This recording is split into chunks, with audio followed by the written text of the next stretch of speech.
What's up, Chicago? It's your man, Maze Jackson. Getting ready for the WVON Morning Show.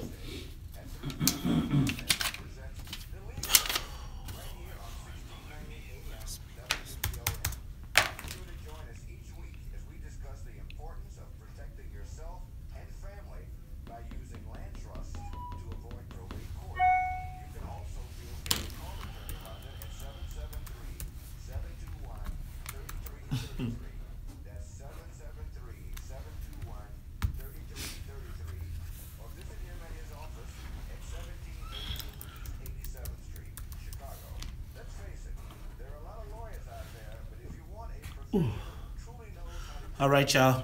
Tune in tonight. Don't forget Poli-Sci 101. The Daily Years. The Dismantling of Black Political Power in Chicago. 7 to 8. Make sure you are in the building. Watch it live, share, or you can get the rebroadcast. Take a moment, share the broadcast.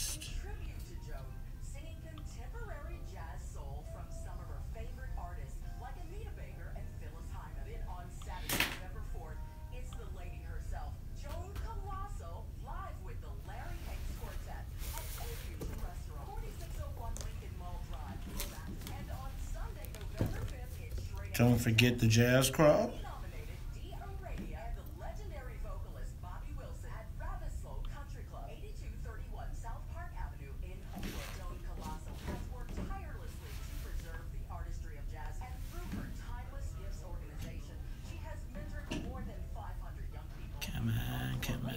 Come on.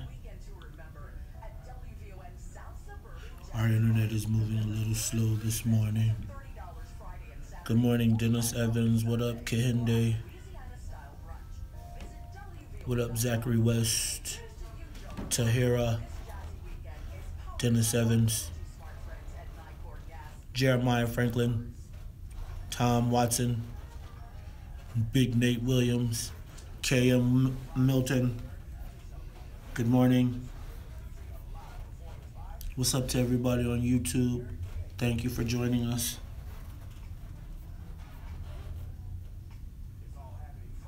I'm trying to get all the shares in. Come on. I'm actually a little bit ahead of the game.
Yes, share Poli-Sci 101.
right, y'all. Showtime.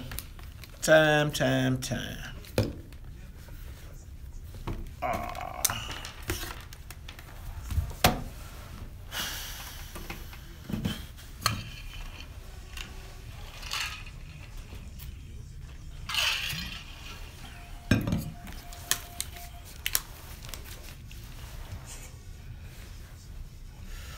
All right, y'all, let's get it cracking. Wake up, everybody. No more sleeping in bed. No more backwards thinking. Time for thinking ahead. The world's changed so very much from what it used to be. There's so much hatred, war and poverty. Oh.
All right, y'all, let's get it.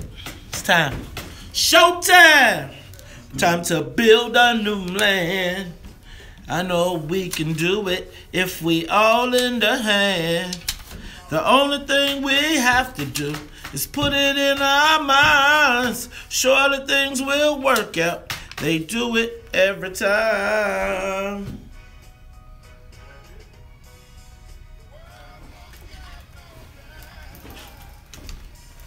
If we just let it be, na na na na na na na na, the world won't get no better. We gotta change it, girl. Just good morning, Chicago. Good morning, world. This is the WVON Morning Show. I'm your host, Maze Jackson. Got my main man, Charles Thomas, in the building. Charles, how you feeling this morning, man? Trick or treat? Yeah, trick or treat. I know the feeling, boy. It is the Halloween. Are y'all outside? I see ghosts, goblins, and ghouls flying around. Whoa, you know see any spooks? Man, by the door, man, by the door. Everywhere we go, I am seeing them spooks, coons, crackers, ooh, everything.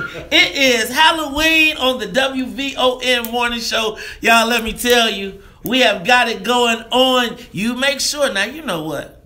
I know families, y'all know those kids are dressed up in their Halloween costumes. They getting ready to go to school. So while we are doing this today, I want you all to go to the WVON Facebook page and post the pictures of your kids in their Halloween costumes. Now, wait.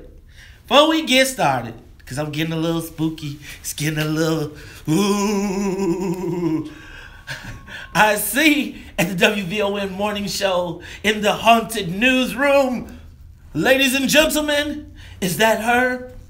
Is it Annette Flournoy in the newsroom? And now see, we did all that setup. You're like, good morning. And I'm just like, you do you? I have, you know what? I have one. I'm going to reveal what it is a little bit later on today. Now, you know what? Sonia, are you okay? Are you? Oh, my God. What happened? Were you in a car crash? Oh, my goodness. Ladies and gentlemen, the musical conductor of the Soul Plane seems to have been in an accident and walked from the accident to the WVON Morning Show. Oh my goodness! I think she lost it in the accident too, man. She looked like she walked over here dead. Oh man! Chicago pothole. Were you one of those police officers? You weren't in the car with those police officers that drove into, you know what? Let me stop. This is the WVON Morning Show on a Halloween. You know, it's getting really spooky out here. It's pretty spooky out here, Charles, right now. Man, it's spooky out here all the time. But it's getting real spooky for Donald Trump and George Papadopoulos. Now, is that Webster's father? I think you said that the wrong way. Is it George Papa? I thought it was Papadopoulos. It's Papa. Trust me, it's Papadopoulos. Papadopoulos. George Papadopoulos. I know that one. From Greektown. From what? You know, I remember Greektown. Papadopoulos from Webster. If you remember the show Webster, yeah. Alex Karras played George Papadopoulos. So when I saw this, I felt some kind of way because I was thinking. But Charles, break it down. Well, you know, he's from Chicago. Apparently, he was in Paul. So I bet he did spend some time on Greektown. You know, down there at the, Greek islands. He's already declared guilty. Yeah, see that, and apparently the national media has gone nuts because they say that because he pled guilty and he's cooperating with the feds, that he's going to tell on some people. He's going to rat some people out. And so the big question is he a rat? And his ratism, will it extend to Donald Trump? That's the spooky part. He from Chicago, man. He knows the Chicago way, man. You don't rat. In Chicago way. Right. And real talk, I think Donald Trump gonna pardon him anyway, bro. I think they can do all the convictions they want. Donald Trump, y'all gonna say, and it would be wrong if he Trump. I just don't know if this is even a big deal, though. Well, I see these newspapers around the country acting as though this is the beginning of the end for Donald Trump. In fact, I think there was a headline by some commentator in the Tribune this morning that said Donald Trump is done. This is it. It's over. He was done after the cooch grab. He was done after. I mean, Donald Trump has been done so many times. I don't think I truly believe him when he said, if he walked into the middle of Times Square and shot somebody and killed them with a T, his supporters would still be with him. And so I just think this is a big old nothing burger, man. The other thing too, man, I'm waiting because, hey, Donald Trump could be president a year from now, and all this would have just been more hype. The other piece is Mike Pence could be president, and we don't know what he might do. We know what he's going to do. He got some skills, see. We know what he's going to do. So he might be able to actually enact some of the policy that, the Democrats don't want to see enacted. Then the other thing that's the most sinister, give me some music. Donald Trump, because he is so self-centered and such a megalomaniac that he could actually do something to save his presidency, like start a war. Lil' Kim, you better watch out. Watch out, man. Don't make Donald Trump too desperate now. Because I don't know. We don't know what he might do. Man, he'd get Lil' Kim a haircut he don't really want. Ladies and gentlemen, you are tuned into the WVON Morning Show. It's 6:17. We got a big show for you today. Illinois gubernatorial candidate Chris Kennedy will be here at the 7 o'clock hour. Plus, you know what? Seems like Mayor Emanuel's trying to get in on the Me Too campaign. We'll talk about that and more when we come back. It's a spooky Halloween on the WVON Morning Show. Ha ha ha ha ha. You got the camera, bro. Charles, you got the camera. To the WVON Morning Show. Do you enjoy the political conversations but want to understand more? Then join the What's in It for the Black People Political Action Committee for Poli-Sci 101. What black people need to know about politics in Illinois. This political education program will be broadcast on Facebook Live and YouTube Live beginning Tuesday, October 24th at 7 p.m. Tune into this Tuesday's episode for the Daily News, the dismantling of Black Power politics in Chicago. That's right, this Tuesday, October 31st, it's Poli-Sci 101, the Daily Years, the dismantling of Black Power politics in Chicago. This is a 4-week political education series Black Chicagoans cannot afford to miss. Poli-Sci 101 starts Tuesday, October 24th at 7 p.m. and will be broadcast on Facebook and YouTube Live. That's Poli-Sci 101. POLISCI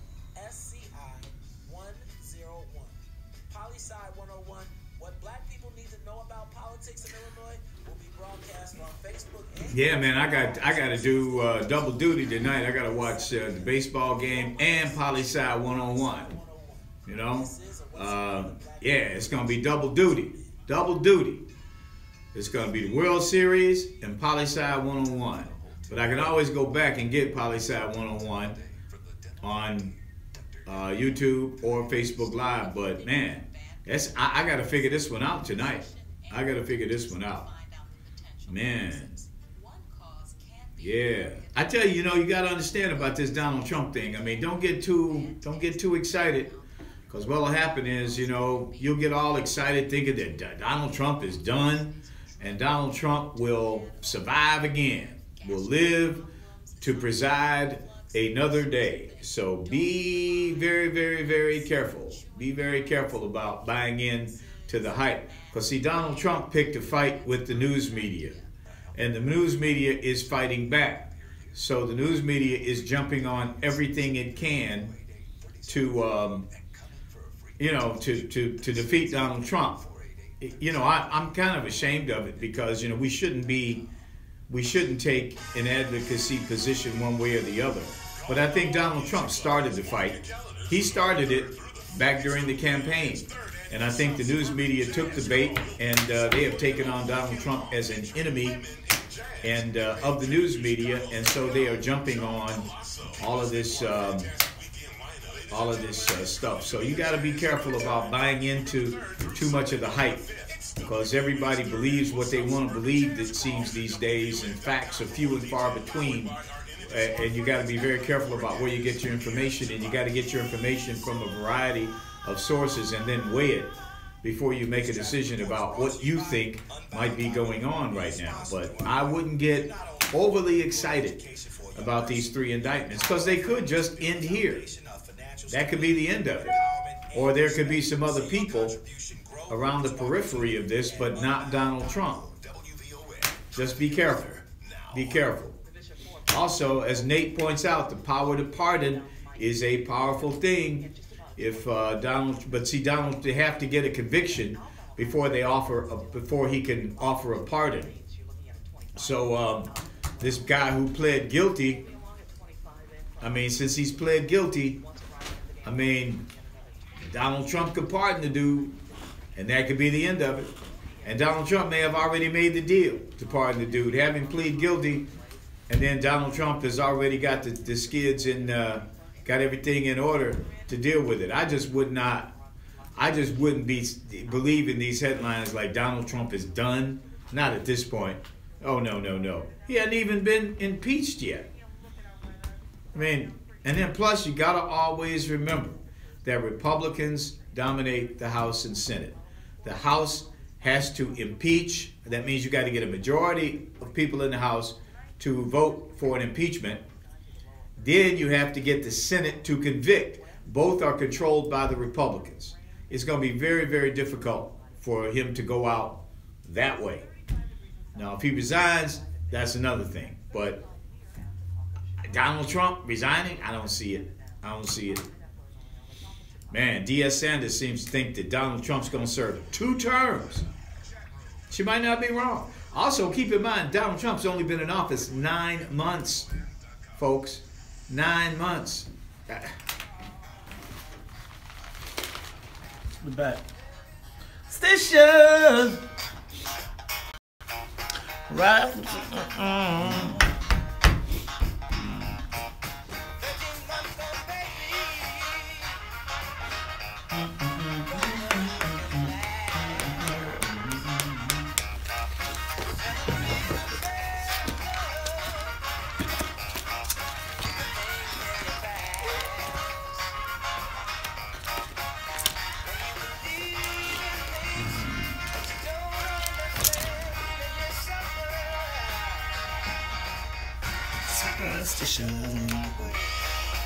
You are tuned in to the Talk Chicago 1690 AM. I'm your host, Maze Jackson. Got my main man, Charles Thomas, in the building. But look, WVON's music series Unplugged is back on November 16th for your chance to receive an exclusive invitation to attend You'll have to like the WVON Facebook page. Y'all go to the WVON Facebook page to get social. Now, this Unplugged concert will feature one of the most talented singer-songwriters on the music scene. That's right, Mr. Stokely, formerly of Mint Conditioning. He is going to be performing with the Revolution.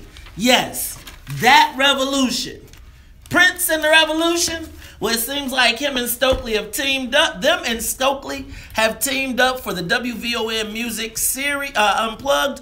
Do not miss it. Get your tickets November 16th, Hard Rock Cafe. Ladies and gentlemen, it is the WVON Morning Show. Y'all, and this spooky Halloween. When we went to break, we were talking about Donald Trump. And I don't know. It seems like every day we see people doing a touchdown dance, spiking the ball. We got him. We got him. I mean, I'm just saying. Donald Trump recovered from the cooch grab. And in recovering from that, I don't believe that there's pretty much anything left that I would be surprised that he did. Because if they weren't upset about, if that wasn't enough, he said he would build a wall. He said he'll start a war. He says the most outrageous things, tweets anything he wants, and he's still here. 19 candidates later, a Hillary Clinton defeat, 17 candidates, plus Hillary Clinton. I have heard for the last 3 years, Donald Trump is dead, and he's still the president. I'm not buying it. I'm not buying it either. Not yet. I'm not buying yet. I have to see something more. I'm from Missouri. I keep saying that all the time. And I haven't seen anything yet. And people, they really need to take their foot off the gas to a certain extent, because they don't know what lies in the future. In terms of getting rid of Donald Trump, because if they get Mike Pence, what does that mean? Nobody seems to be thinking. Somebody is thinking that. I was just listening to Roland Martin the other day, and the first they were like, you know what, guys, this Trump thing might not be so bad because Mike Pence would come and then things could be bad. Look, man, I know y'all gonna get mad at me, but I'm saying I'm starting to suffer from Donald Trump fatigue. Right, where every day there's a new story, and I understand he's the president of the United States, but it just seems like every day we're full of gotcha moment. We got it, and then it's like nope. And I feel like somewhere here, Hillary Clinton gonna get in trouble if they don't stop it. They gonna look at everybody. Hey man, they could get me. They get anybody, because they cast in this very wide net. But we really don't know at this point. Because even Donald Trump points out that the things they got Manafort for happened before Manafort was the campaign manager. Can I point one thing out that jumped out to me yesterday?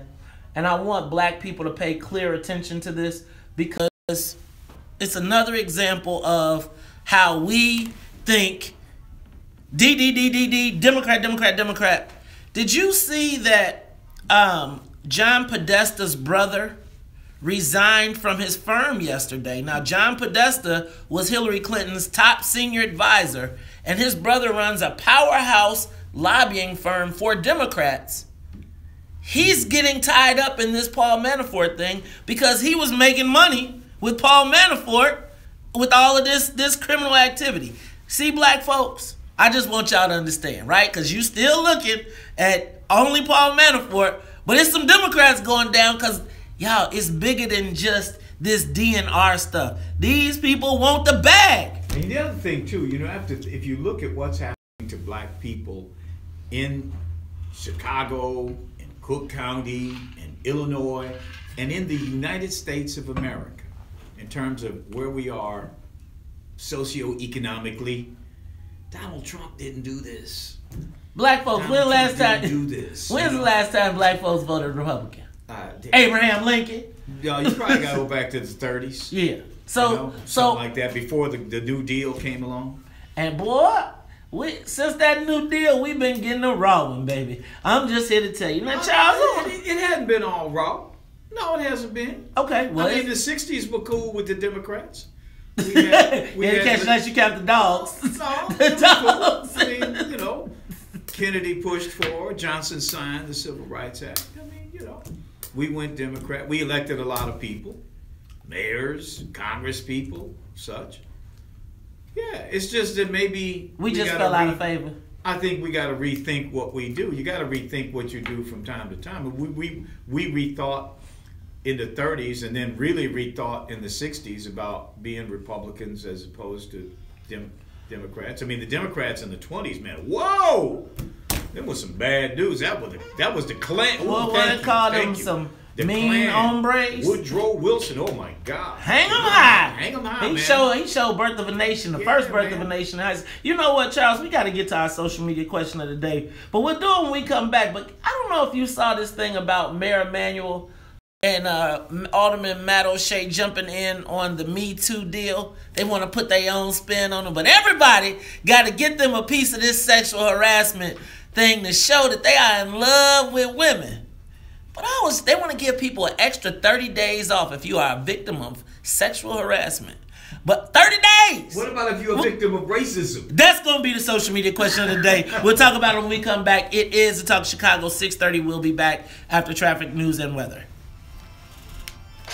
Live from the WVON newsroom, here's our news now. Okay, you got it again. You got the camera, bro. Man. I know my father was like a New Deal Democrat. Yeah. Because when Franklin Roosevelt was president, my father that would have been the first president he would have been eligible to vote for. And he was a big Roosevelt guy, and there was some controversy involved in that because the Democrats at that time were steeped in racism. All the southern states were led by Democrats who enforced segregation. I mean, man, in the 1930s and 40s and 50s, man, the Democrats, and 60s really, the Democrats were the party of racism. And it took a lot of guts for a black person to vote for a Democrat, even if it was a Democrat from New York State like Franklin Roosevelt, who was about the New Deal and helping poor people get through the Depression. But my father was one of the first black people. I mean, he was an early supporter of a Democrat because of Roosevelt. Of course, the big wave, the big transition from Republican to Democrat did not happen until really the 60s. And the Goldwater election, when Goldwater took a position far right supporting the so-called white citizens councils and segregation in the South, that's when blacks, went full-scale Democrat. And we've been Democrat ever since. Voting for Democrats every election here in Cook County, 95% voting for Democrats. And problem is that they haven't really been returning very much in the way of jobs, economic and security. They haven't done it. They just have not delivered. To the point where I heard one guy on Facebook the other day talk about how the Democratic Party is pimping black people, and he wasn't too wrong. About that.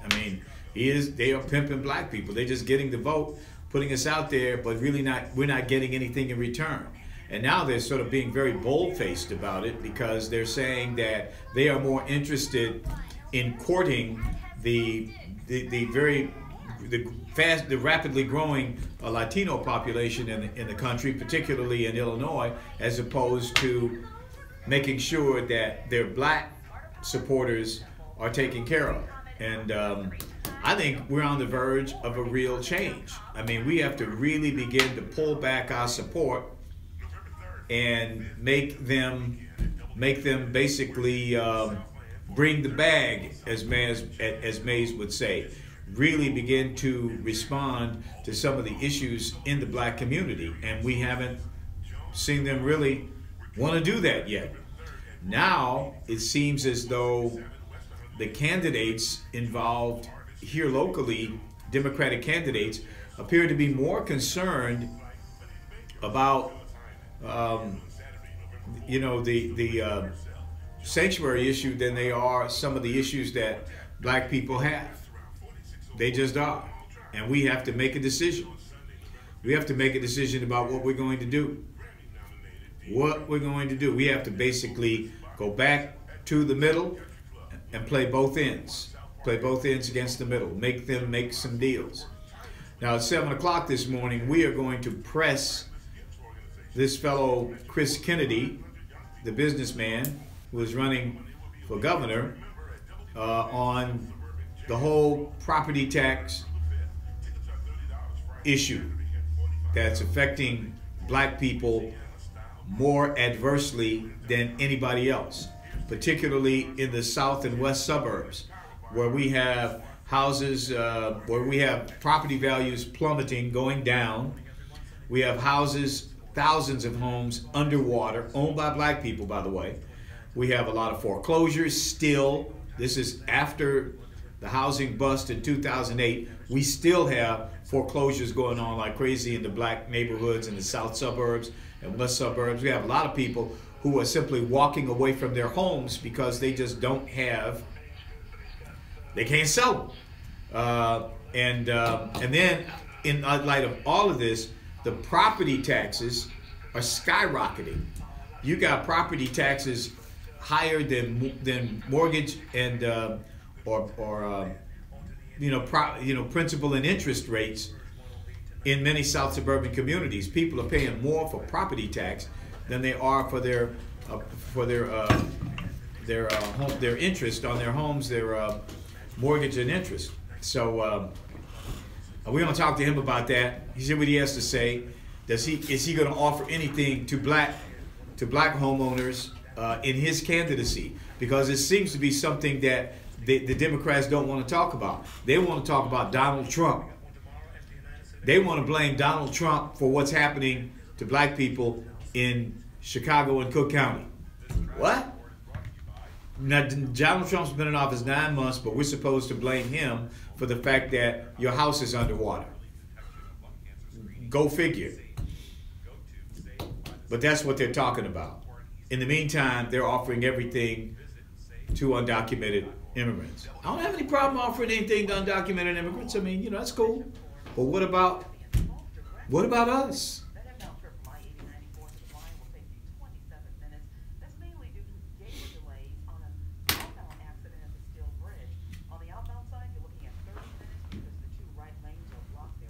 What up, y'all? Take a moment to share the broadcast. All right, who we got out here with us?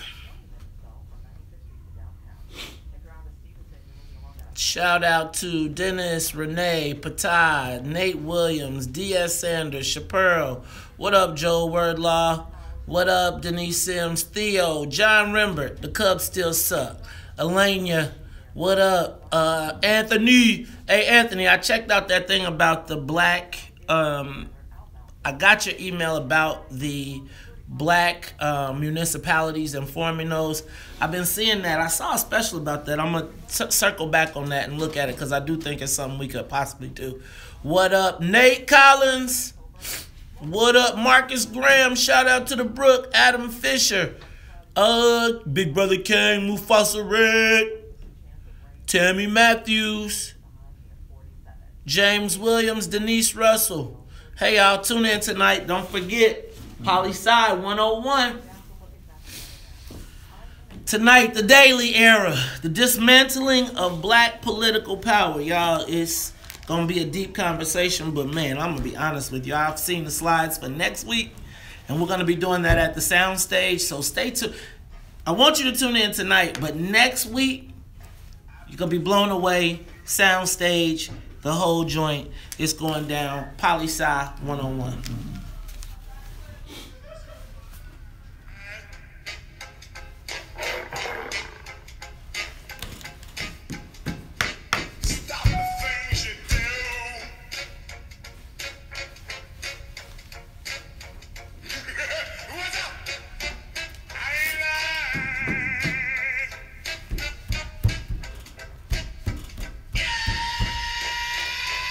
Can't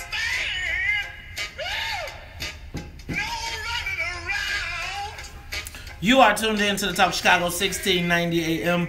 I'm your host, Maze Jackson. Got my main man, Charles Thomas, in the building. And Charles, seems like Mayor Emanuel is trying to get in on the Me Too game, too. Me too? Him too. Him too. So, Charles, I don't know. Have you seen the story?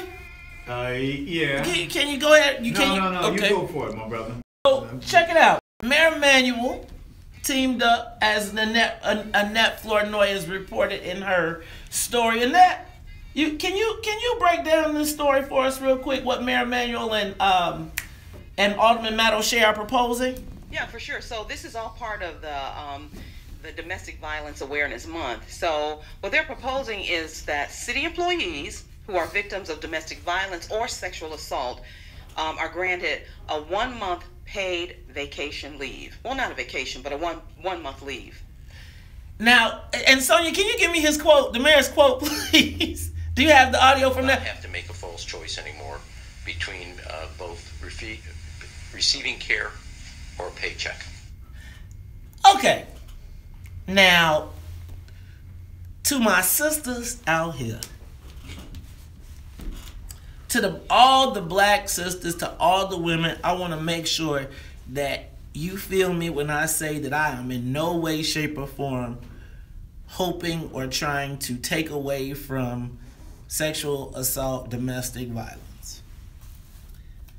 But in the last just 6 months, we have seen case after case after case after case of outright, blatant, hostile acts of racism, particularly against black folks. Did anybody ask us for 30 days off? Did we just see a story about the noose? Did we not hear people getting called every type of you name it in writing? The water department should be 30 days off. You get 30 days Does off. every black person at the water department get 30 days off? No. Do they have to suffer inside? So, Charles, social media question of the day. Do Chicago? You can't say it. I can't. It's so ridiculous. So ridiculous. Does Chicago need a Me Too ordinance or an Us Too ordinance? And when I say Us Too, us that have been victims of racism at the city. You know, You know, Maze, here's what gets me, man. Is this what the government should be doing? Is this what the government should be doing? I mean, giving people 30 days off, that's going to cost some money, right? You get 30 days paid leave. Is this what the government should do? I mean, I did not elect the government to be activists. I mean, this is going to cost, man. And this is what's going to happen, right? I think everybody should have a safe work environment. I don't think that anyone should be a victim of sexual harassment in the workplace. Period. And I think that the responsibility of the employer is to protect the workers, one of those responsibilities. And we know because black people would be disproportionately affected by it. So as we see that Harvey Weinstein in New York did something to a bunch of women, we are now about to give 30 days off. That's what I'm talking about. But ain't nobody said when 12 Years a Slave came out, was nobody traumatized? When what's the movie? Birth of a Nation? We saw it. Where's our time? Charles, I just think it's crazy that we are now overreacting. And this is a great opportunity for some press. And it's going to be a bunch of white women swooning talking about, oh. And watch, you're going to see a bunch of black women paraded to the front talking about how they were victims of sexual harassment. And then the people that's going to get approved for time off is a bunch of white women. For real. Man, you ain't gotta tell me nothing. Look, and guess who's gonna be the culprits of the sexual harassment? Oh, you know the black dudes. The black dude. It's gonna be white women and black dudes. White women get the days off, but white women and black men getting days off. Now, what do you think the black aldermen are gonna do? Do you think they're gonna vote for this? If Ron tells them to vote for it, they're gonna have to. Really? They have to? They don't have to. Hey man, this is what I'm gonna say. So I want to give all the black elected officials an out, because if you vote for this and give these people 30 days off after we done see story after story of nooses, hangmans, cursing, Nazi signs, shooting, I bet they got a lynch party somewhere in them emails we ain't seen. Mm-hmm.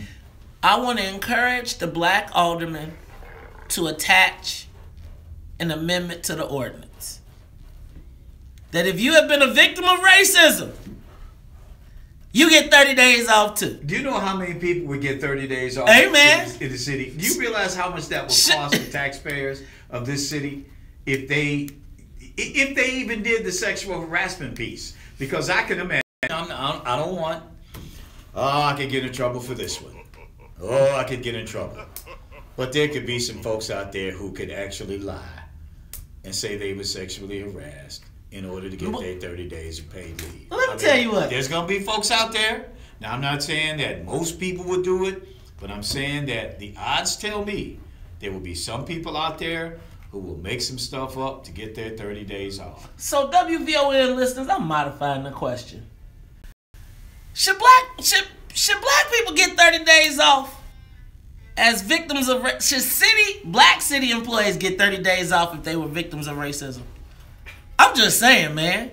If you gonna get a white ladies the days off, cause you know they coming, they gonna have a year. They gonna have like 2 years paid stacked up, right? For every incident. It's the same mentality that causes people to call in sick on Super Bowl Sunday. I'm calling in sexually harassed. The same people gonna call in, same kind of people I should say, are gonna call in sexually harassed, and it could be men as well as women. See, that's why I'm saying we gotta add racism. In this day and age, you know, because hey, you saw Kevin. You saw what happened with Kevin Spacey. Right. Hey man, y'all better be cool. Look, ladies and gentlemen, if they proposing an ordinance that you should get 30 days off if you were sexually harassed, shouldn't you get 30 days off if you were a victim of racism at the city of Chicago? Give us a call, 773-591-1690. Post a Facebook tweet, and we'll get your comments on the air. This is the WVON Morning Show. We'll be back after traffic and weather. Of the morning show with Lady Jackson coming up. Excellent point, you know. Well, thank you. How about the whole thing, you know? Yeah, I think it's crazy. I mean, when you read it and then they all get on so that they all can be like, ooh, we love you, women. Women, we love you. No, but it's the whole thing is just so ridiculous. I'll be back. Michael Jackson died 8 years ago, but he's still generating millions of dollars. Jackson tops Forbes list of the top-earning dead celebrities for the 5th straight year with $75 million. Jackson's earnings are boosted by a new greatest hits album, a Las Vegas Cirque du Soleil show, and a stake in the EMI music publishing catalog. And marijuana is big business. A new report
jazz, all that jazz. Talking all that jazz. Ooh, this is a hip hop bit. Oh. Hey, Sonya. Not bad. We're looking at, actually the Ryan, not bad. We're looking at a 20-minute trip from 95th Street to downtown. If you're on the Stevenson, you're up to an hour. From I-355 to the drive, time to go from First to Kedzie. If you're on the outbound side of the city. No.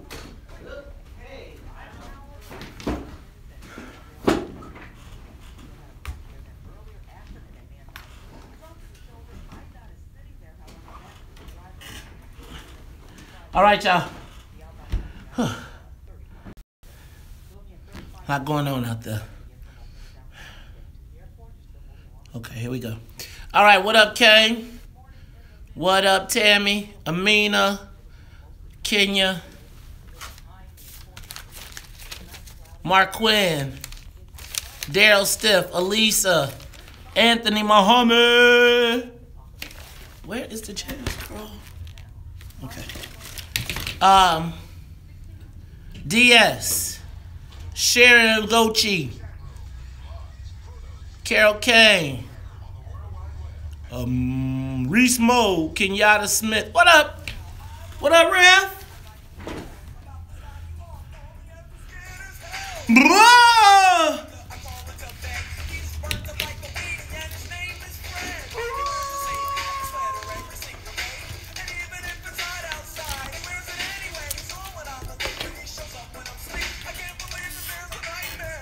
On my street.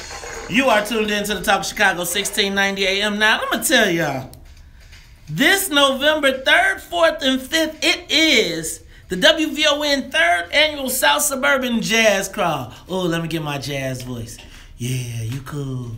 This is the smooth jazz version of Maze Jackson. Let me tell you, we're going to be paying tribute to Chicago's own Joan Colasso, a tribute to some of Chicago's greatest song stylists. You dig? Contemporary jazz, soul, to classic, to blue note. It's gonna all be there for November 3rd, 4th, and 5th. Don't forget our tribute to Joan Colasso, the South Suburban Jazz Crawl. Visit WVON.com.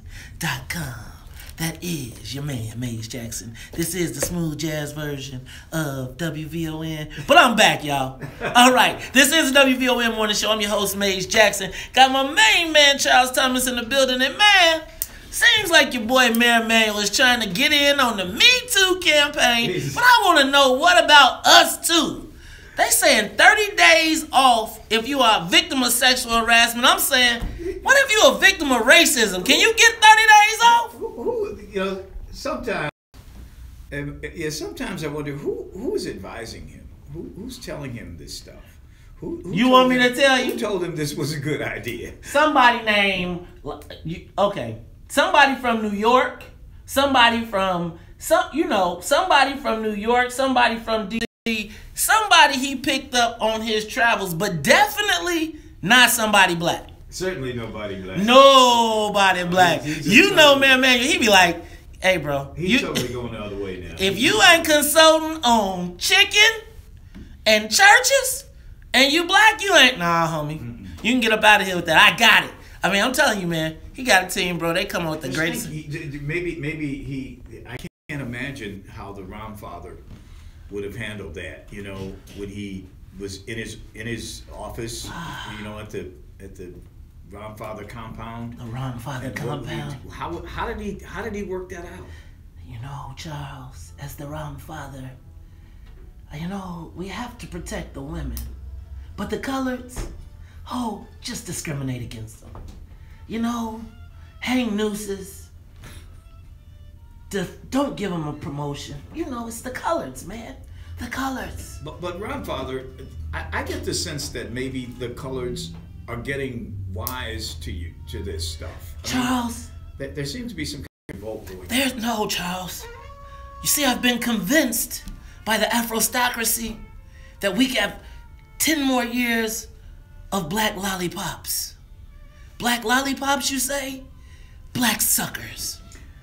I don't know. I mean, I've been hearing about this this radio program they have on the South Side now. These fellows are Charles, don't worry. They haven't gotten car starters yet. We have people working on it. Really? Yes, I'm telling you. We are going to deal with that WVON Morning Show because they have become a thorn in the side of us as we try to keep doing it to the coloreds. Yeah. Okay. Well, I mean, you know, you mean there's going to be you mean that we could go to the mattresses? You know, Charles, we're gonna go to the mattresses because the coloreds, that Maze and that Charles, they're riling the coloreds up. They used to be so passive. They used to just go along in the good days. We had everybody agreed, they smiled, they took the selfies. But now, everybody just wants to know, what's in it for the black people? We must put an end to this. That morning show, the coloreds, we're gonna stop them, Charles. Stay tuned, my friend, stay tuned. We'll stay tuned. We have big plans. We'll stay tuned. We'll look forward to what lies ahead. Charles, we want to make sure that we have a future for all. See, that's my act, right?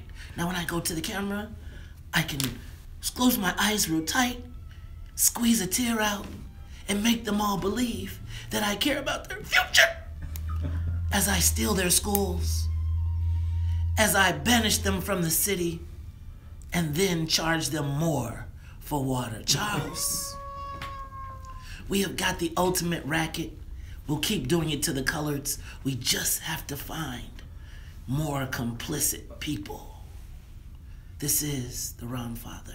Now, I must go back and plot on how to make bus rides sexy. I will be back. Ladies and gentlemen, the Ron Father. Yeah, man. I tell you, it's always good to check in with the Ron Father. Hey, man. Periodically on some of these major city issues. Why doesn't the Ron Father like the coloreds, man? Why does he say just keep doing it to the coloreds? Come on, man. 30 days. You get 30 days off if you was sexually harassed. Why? Who makes that judgment? And you get fired if you get racially. Yeah. For racism, you'll get fired. You bring that up, we fire at it. Ladies and gentlemen, I don't know. You know, some days I watch and I read these things and I say, does anybody care about black people? Does anybody care? You know, I saw my man Gilbert Villegas. He brought props to the city council meeting. Like, look, are we going to represent for the Latinos? Now, I saw old Pat Down while she's closing NTA talking. Charles, don't make fun. Hey, man, why you pull it to the right, man? You got to just pull it to the right. You know what? We're going to talk about all that. But you know what? Coming up, we got Chris Kennedy, candidate for Illinois governor. He'll be in the studio next. Ladies and gentlemen, this is the WVON Morning Show. We'll be back after news, traffic, and the weather. The talk of Chicago and the voice of the nation is 1690 WVON. All right, y'all. We here. Heather's the bunch of them. Heather's? Oh, did anybody see the movie Heather's? All right, y'all. Get ready. What's up, Kenyatta? Let me see who's out here rocking with us. What up, Rodney Ware? Scrutinizing Puerto Rico's repair bill. What up, Jeff Johnson?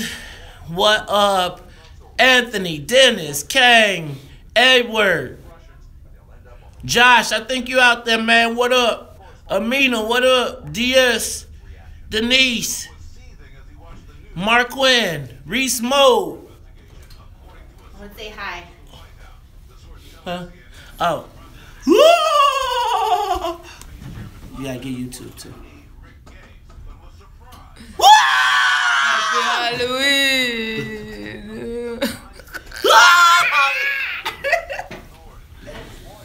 Hey, I'm so ready for the next one. Hey, y'all ready?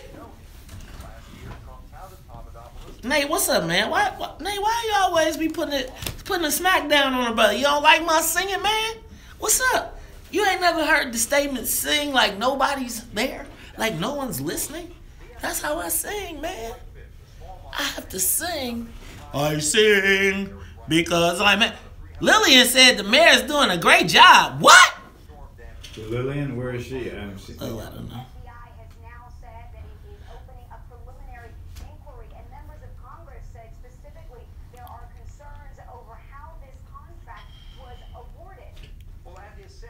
All right, who else is out there rocking with us? Okay, Kenneth Briscoe.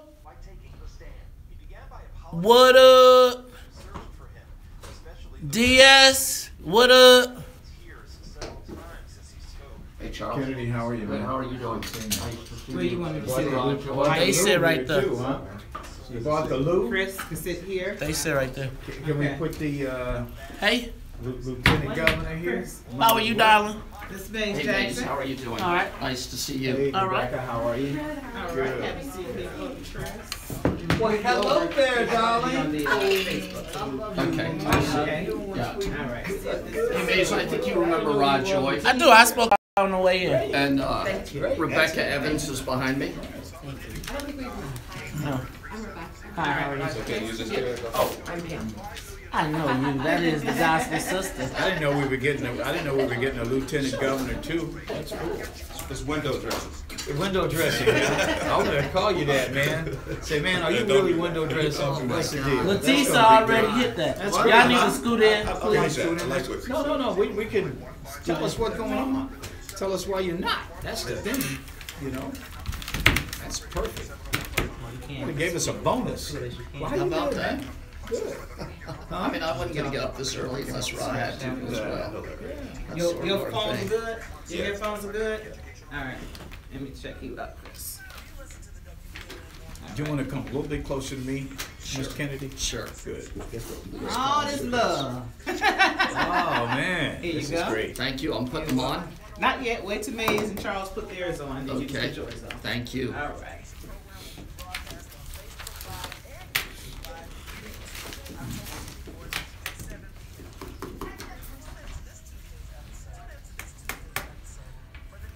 Hey, so Charles, Hmm? can I show you something Sure. while we're sitting here? We got a minute, right, or not? We got a minute. So this is Harvey, Illinois. These are the last 30 houses that sold. That's the sales date, that's the address, that's the price. This is the assessed valuation. The That's price sold. versus the assessed Yeah, valuation. it sold for 37, but Barrios had it sold, Sure. assessed for 50. On average, it was 432% over assessed in Harvey. 432% over assessed. Yeah, so if your house was worth 100 grand, they said it was worth 432. Oh, man. It's amazing. Huh? It's a racket. It's It's- crazy. Yeah, But I mean, we want to hear what you're gonna do about it, or is what a governor can do about it. yeah. I just wanted to show you how the stats come in. You know, I read these Awesome. all the time. It's unbelievable. It's unbelievable. I've seen houses with tax. I mean, a lot of houses where your taxes are much more than your principal and interest. Oh, payment. I'm sure. Yeah. And this is the city. This is 6th Ward, 165%. Now, if you're not connected, it's 250% of the 6th Ward. Not connected. That means. So what we did is divided the houses in the more expensive and less expensive, and the less expensive houses are always more over No, assessed. for sure. Because they don't have the juice to get with. This is the 8th Ward. 300% over. So this is in the city, is what we're Yeah. saying as well. 9th Ward. Okay. You can look at these. You can tell And, whether no, they're I've seen them. I've gone through, reams of this sort of stuff. numbers. I mean, I don't have it broken out exactly like that. I'm just saying that what the property tax rate is on a certain value of a house. It's It's the rate. outrageous. It's the percentage, which is the tax percent. That's high in poorer suburbs, but the assessed valuation, which is determined by the assessor's office, that is always overassessed in black communities. You can look at this ward by ward, and you can look at that number, and you can say white ward, black ward, black ward, white ward. Who did this for you? Where'd you get this from? You got this from the Pull it assessor? right off. The sales price, you go on Zillow or Sure. Realtor.com. Right. and then that's off the assessor's website. So it's pretty easy to do. But you anytime. compile these numbers? We file, yeah. You compiled these numbers? Yes. Oh, cool. Okay. To try to understand it. I didn't understand what was going on, and then I wanted a format. We brought you fellas some coffee. You know, I would love a cup if I get one, but I don't know where everybody is, man. What are you taking? No, you sit still, man. You sit still. We'll get it when I'm sure Rebecca will make it pass at some point. Maze, did you work with John Camus at some point? Mm-hmm. What was that Quinn's? Yes. He's a nice guy. He came down today. Great guy. Been very helpful. Sure, this is and then we're going to start circulating these. We're going to get you guys to give one to Barrios tomorrow. So this asks an elected politician to pledge to pass legislation to ban others from being property tax appeals orders. So I'll explain that. Let me see one. I'll give one to Maze. Here you go. Thank you.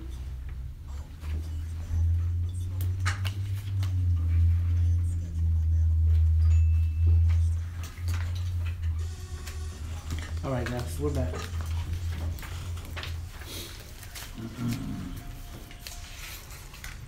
To the morning show with Maze Jackson on the Talk of Chicago, 1690 WVON.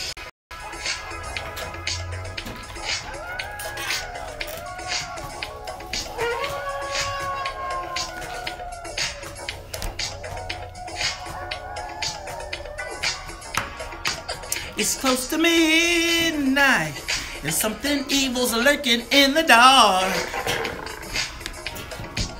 It's the moonlight, and you see a seat that almost stops your heart. You start to grin, but terror takes the sound before you make it. Yeah, you start to freeze, but terror looks you right between the eyes. You're paralyzed, cause this is Thriller. You are tuned in to the Talk of Chicago, 1690 AM. I'm your host, Maze Jackson. Got my main man, Charles Thomas, in the building, and you know how we do at the top of every hour. We gotta say what's up to the WVON Morning Show team. Now, you know what? Annette, are you in there doing the Thriller? You know what? I think I'm going to have to go to the Thriller Flash Mob tonight. You know, this is one of the only videos the good Reverend Jackson would let me watch. Now, the one with the ghosts and the goblins. Annette, how you feel? Are you doing the Thriller in the newsroom? Yeah, I hit a couple of those zombie moves. Okay. I like the part when they go like the, you know. That's now, the only part I know. Now, look. And then Miss Sonia Escobar, you know, she is the musical conductor of the Soul Plane. She looked like she was in a plane crash and survived and walked to the station from Midway. Now, is that a fire I see over there? How did you survive, ladies and gentlemen? You know, Miss Sonia Escobar. Now, y'all, you know how it goes down. We are in the heat of what could be, what people are saying can be possibly the most expensive gubernatorial race in the history, not of just Illinois, but of the country. There's quite a few candidates in the race, but this candidate, Chris Kennedy, is in the building to talk to us. Charles, I'll turn it over to you. Yeah, we are concerned about the issues that affect the black community. That's where we focus here at the WVON Morning Show. And we have one of the gubernatorial tickets, that's with an S here, because in a surprise, candidate Chris Kennedy brought his lieutenant governor's candidate with him, Rod Joy. Welcome to both of you. Happy Halloween and trick or treat. Trick or treat, yes. Which is it going to be this morning, it's going to be a treat to have you in the studio. Thank because you, good man. We had you here before, and we talked about general issues, your candidacy. But this morning we want to focus on an issue of grave concern to the black community, not only here in the city but also in the suburbs. and that's property taxes and real estate. There is a crisis in the black community involving black home ownership. We have seen black house or home values plummet. We have houses that are underwater. People owe more for their home than it's worth. We still have foreclosures the way we had them 7-8 years ago during the worst of the housing crisis. We have people having to walk away from their homes because they can't sell them. And in the meantime, the property taxes are skyrocketing. Skyrocketing. People are now paying more in taxes, many people, paying more in property taxes than they're paying in principal and interest on their mortgages. And you, Candidate Kennedy, have addressed this as part of your talking points. We haven't seen it addressed enough, quite frankly, but you have taken this as a centerpiece of your campaign, or one of the centerpieces of your campaign. Tell us about it. Well, I think if you look at the larger picture, there's incredible racial gentrification in the city of Chicago. People of color are being pushed out of the city relentlessly by strategic gentrification, I think masterminded by the city government, pushing largely people of color out of our city. We're talking about black people here on the WVON Morning Show. So and I think that that's related to this issue of higher taxes on in wards and houses which are populated largely by black people in the city of Chicago. And that helps drive them out of our city. And the truth is, home ownership has been the route to wealth in the United States for 150 years. That's the way the first immigrant families from the Irish came over. They amassed wealth through home ownership. The Italians, the Germans. Now it's the African Americans' term and or time, and instead of allowing that to occur naturally, we unleash the big banks and these taxes, and we're taking houses away from people at record rates, and that needs to end. In the south suburbs, this is a particularly egregious problem because you have a lot of black middle-class homeowners who have moved there looking for something better, and they end up in this tax situation where they're paying more for taxes than they are principal and interest, while their property values are going down. We're resegregating, it seems, in this region. Oh, absolutely. And you're right, the southern suburbs are disproportionately affected. They're getting hammered. I mean, if you looked at the last 15, 20 houses that sold in Robbins and compared the sales price, let's say, to the assessor's valuation, they were overassessed on average, I guess, 187%. So the assessor is saying the houses are worth more than they're really worth, and you're having to pay taxes based on the assessed value. Exactly. That's exactly what's going on. So people are ending up paying more in taxes because the assessor said their house was worth a lot more than it is. And the truth is that escalates in the suburbs, but it starts in the city. And when you compare the white wards to the black wards, which you can do pretty easily, the white wards are generally underassessed, the black wards are almost all overassessed. All of that, of course, pales in comparison to the commercial properties where the real racket is going on, where the real fraud is occurring. Now, what's the real fraud that's happening with the commercial properties? Well, if you looked at the last 15 large buildings that sold in Cook County, particularly in the downtown in the Loop, it would be shocking to you. Or the ones that got mortgages on them. What would be shocking about? Well, let's say this, the Sears Tower, it sold for $1.2 billion. Then the new owners, to pay for that, they have to get a mortgage. So they get a $1 billion mortgage on that building. So now we have two pieces of evidence. One that, well, it sold for $1.2 billion, another that it has a $1 billion mortgage on it. And both of those are recorded at the Cook County Recorder's Office. Joe Barrios, the Cook County assessor, he says he has alternative facts, and the building is only worth $579 million. So almost $700 million less than what it sold for? Exactly. And he has no remorse about that. And, you know, if it's, let's say it's $600, $700 million of missing value, just disappears. Well, the way that works, it's the downtown properties are assessed at about 5%. That's what their tax rate is, excuse me. About 5% of value. So when you miss 5% of $600 million, that's $30 million a year in missing taxes that should have funded our schools and should have funded our cops. That's a politically connected lawyer making contributions to Berrios' campaigns, his ward organization, to the Democratic Party of Cook County, and that's corrupt. And Joe Berrios, of course, is the Democratic Party chairman in Cook County, and apparently the state Democratic Party chairman, Michael Madigan, also gets in on this kind of business where they reduce the tax rates for large landowners. And they get a third of the savings. So, for instance, in that case, if the assessor had come in at the true price at $1.2 billion, and a lawyer had appealed it, and the building had saved $30 million, the lawyer would get $30 million. They get a third of the savings for 3 years in a row. Wow. Look, we're going to talk about that and more when we come back at 7:17 on the Talk of Chicago. We are talking to Chris Kennedy and Rod Joy, candidate. This is the gubernatorial team. They are running for governor of the state, governor and lieutenant governor of the state of Illinois. We'll be back after after traffic and weather. More of the morning show with Maze Jackson coming up. That's super helpful. That's super helpful, this setup.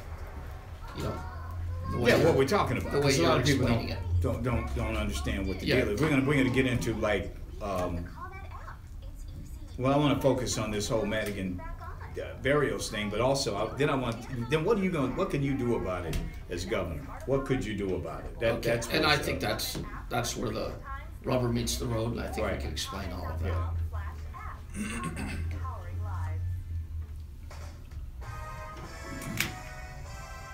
Calling all music lovers. Mark your calendars for November 3rd through the 5th. It's WVON's 3rd annual South Suburban Jazz Crawl. Yeah, a lot of people don't know what's happening. Don't understand. They don't understand the scam.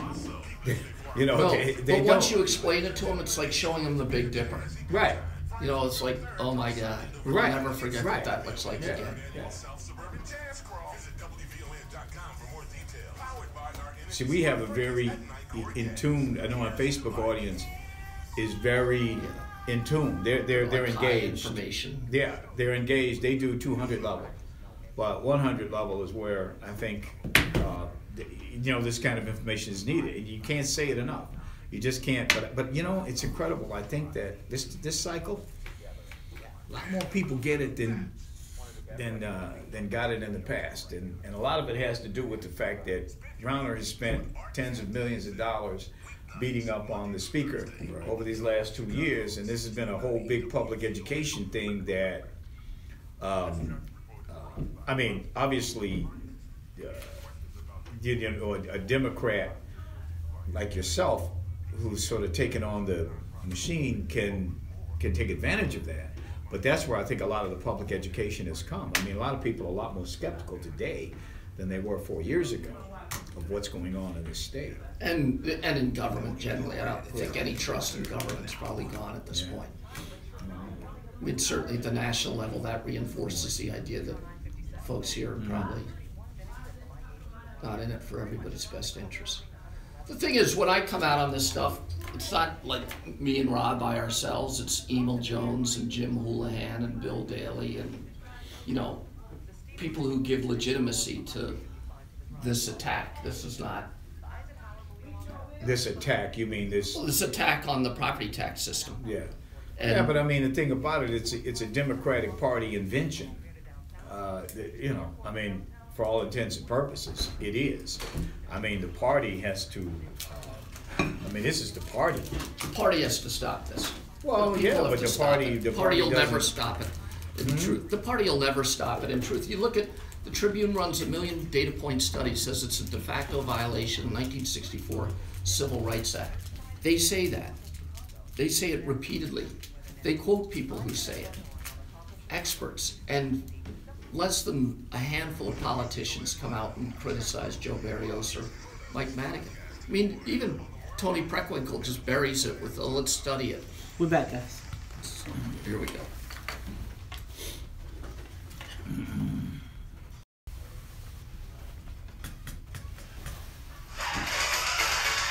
Something strange in your neighborhood. Who you gonna call? Ghostbusters! Something weird. Look good. Who you gonna call? Ghostbusters!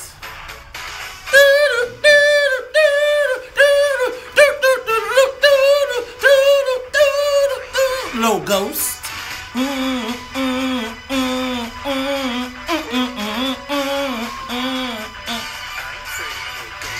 You are tuned in to the Top of Chicago 1690 AM. I'm your host, Maze Jackson. Got my main man, Charles Thomas, in the studio. Y'all, we got Illinois gubernatorial candidate Chris Kennedy, as well as Lieutenant Governor nominee Rod Joy. Man, let me tell y'all, this is Halloween. It's spooky out here. You know what? Ghostbusters, I still, to this day, do not understand how they have people walking around singing Ghostbusters. That's just, like, it's not really that cool, right? Like, as you walking down the street, you're like, Ghostbusters! Come on, the way you do it makes it cool. Thanks, Chris. I appreciate it. So, man, when we were left, guys, we were talking about property taxes.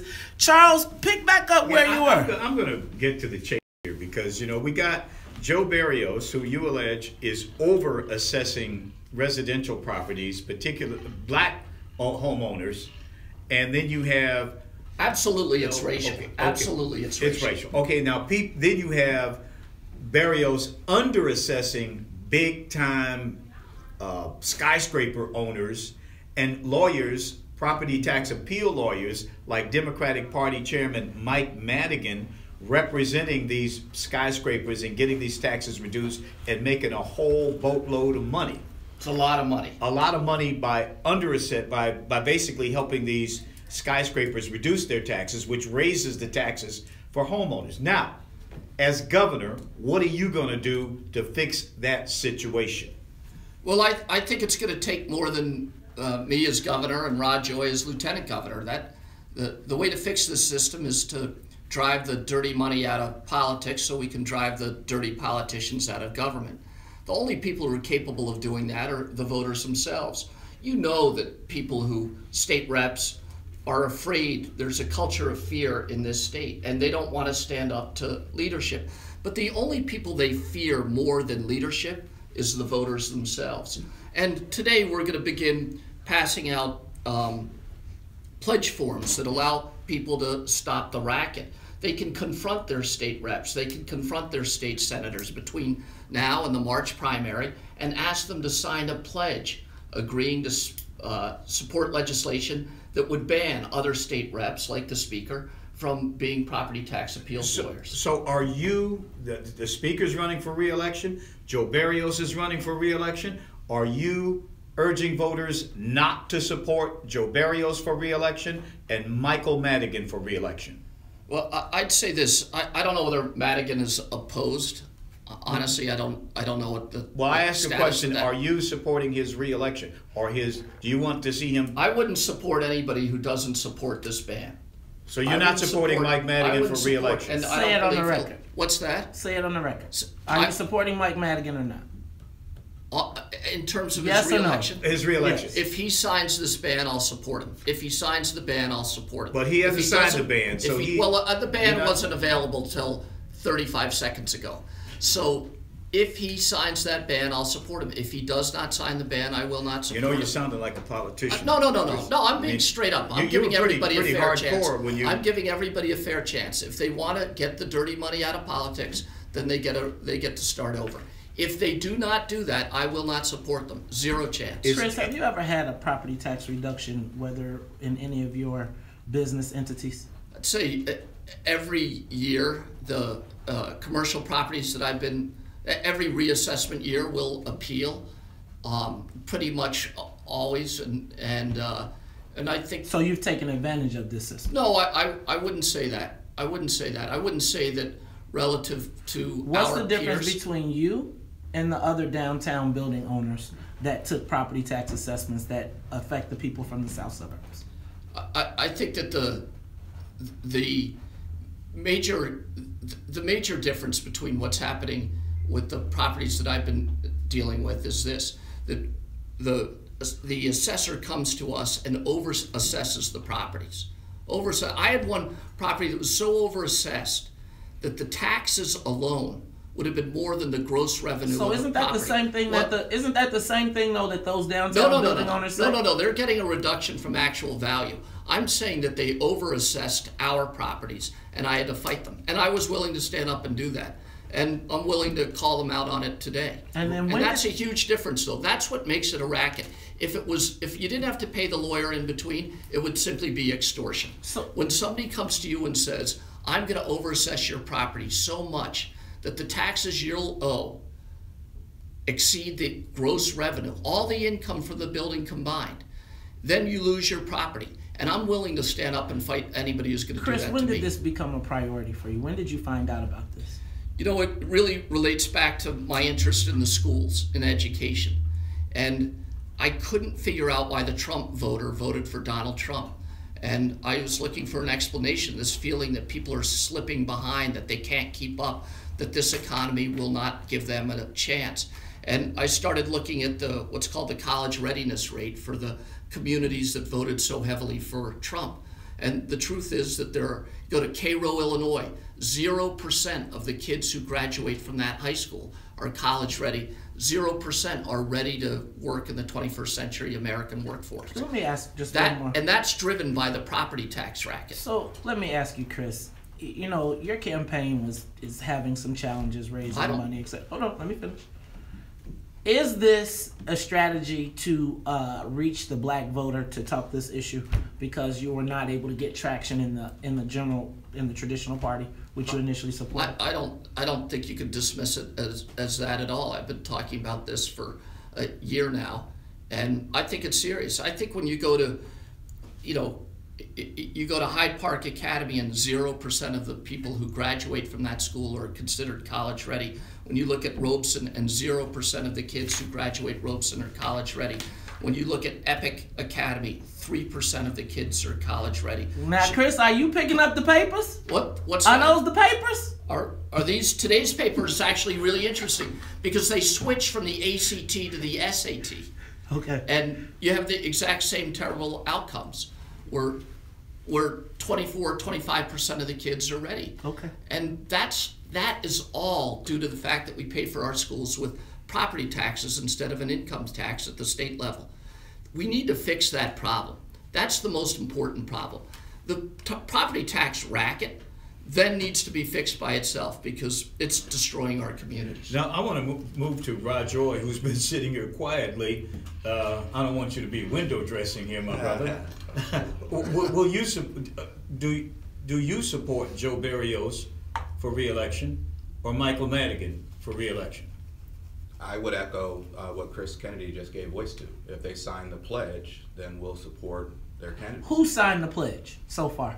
This is something that we're just now rolling out. And we brought it to you first. That's right. We brought you are so good to us. We brought it to you first. Thank you. And I would say this is really about fixing broken systems.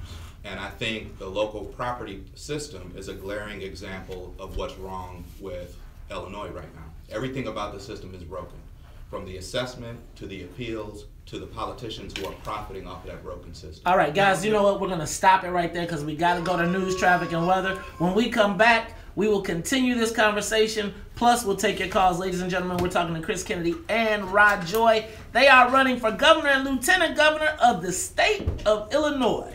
7:30, news, traffic, and weather. Hey, you know, when you say that, we're still on the air. Sorry about that. Live from the WVON newsroom. When I ask you that question and you echo what he says, people are going to say, hey, he's just there, he's window dressing, he's just doing what the man says. In fact, I already have some folks already writing up, that, to dog out Joe Berrios in the way Joe Berrios was just dogged out and then say you would not oppose his re-election is like saying two different things. This is some pretty hairy stuff. This is people like their life savings are tied up in their house. This is it, man. This is the big game. When you talk about your house, and you're living in Cal City, and your house is underwater, or you're paying more in taxes than you're paying in your principal and interest on your mortgage, you're in trouble. That is a troubling situation. And if this guy Barrios has created that situation or supporting that situation, I would think that homeowner would say that guy's got to go. Talking about a Barrios, he'll be here tomorrow. You know, he canceled on us this morning. I think it had a lot to do with the fact that they wrote that editorial about him in the paper, and Tom Scher calls us late yesterday and says he's not going to show up. I mean, he turtles up. Well, like he turtles up because he's able to turtle up. Exactly. You know, and this is the culture in Chicago, which is, you know, you can turtle up, but. Just this morning, I just heard about man, it, I'm so pissed. We were going to leave you one of these to ask him if he'd sign it. And when he said no, I could call and say, okay, I'm not going to vote for him. And now I don't get that chance. I was totally disappointed. Well, let me. This is the pledge, right? Yeah. We're going to get him to sign it. Every state rep and state senator. Wait till that stuff starts showing up. Charles, any of y'all need anything? You need some more coffee? You okay? No, I'm good to go. I'm good. Thank you. Right. I'm good. You need anything? I'm good. Everybody okay? Thank you. I'm great. All right. Yeah. I don't know. I mean, it's just that I think these guys have had plenty of opportunity to show their true colors. And, you know, did you have this really a delay, whether it's on his part or Preckwinkle's part or whoever's part, to delay the study here to get them off the hook on this. But I'm telling you, you know, and that is the most vote-rich. I mean, the South suburbs are the most vote-rich Democratic motherlode of votes in the state, and people are getting so screwed because Rahm is sending everybody down there Section 8 vouchers, knowing there's no Section 8 voucher housing in Chicago. So they end up in really nice middle-class suburbs and overwhelmed. What Rahm is sending them? You think CHA is that's where they're sending them? CHA, come on. You close all these community schools, shut off mental health facilities, threaten hospitals, and create food deserts. You don't think that's a but you're saying he's sending them to the South means it's suburbs. okay. You want to leave? Here's a Section 8 voucher. There's no, so they go down to, you know, somebody provides housing like that, and they overwhelm those communities. It's unbelievable what's happening right now. And nobody's calling them out on it. Nobody's calling. We do. What? We call Rahm out constantly, but he is running a scam. Hey, do I have to give Ra 30 days off for having to listen to you sing? I feel like that's like. Well, let me see his salary, and then when I see his salary, as long as he's being paid equivalently, then he wasn't. Do I have to get 30 days off for being a victim of racism? We make the same. Hey. I was loved.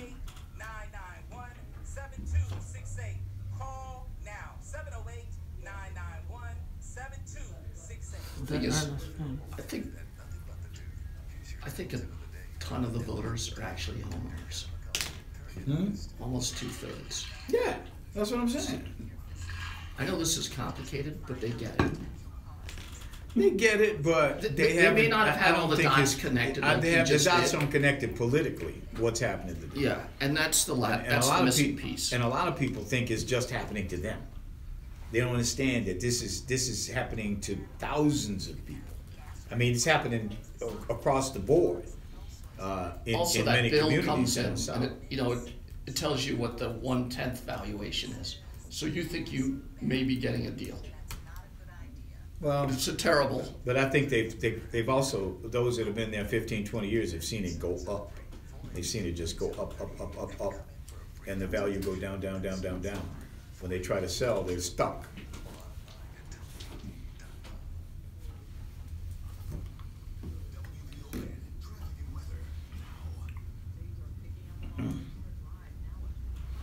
All right.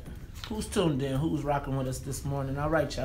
We about to get it cracking. What up, Reese? What up, Andre Smith? Tammy? What up, Dennis Evans? What up, Big Brother Kang? Mufasa Red? Denise Russell? Edward Muhammad? Man, Edward, if you want Dr. Umar Johnson on the show, man, hook it up. All right. What's up, Nate? Is that the one and only Guana Stamps of the world famous Marion Stamps family? We have stepped up our game officially. What's up, Marcus Moore? What up, DS? What up, DeMarcus Patton? What up, Amina? All right, y'all, don't forget tonight, Poli-Sci 101. Poli-Sci 101.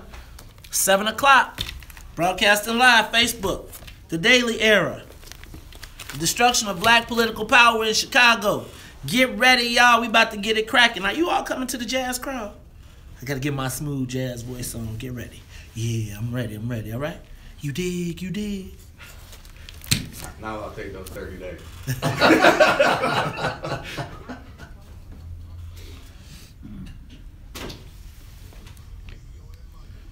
What up, Joe Soul? What up, Rhonda Hale Johnson?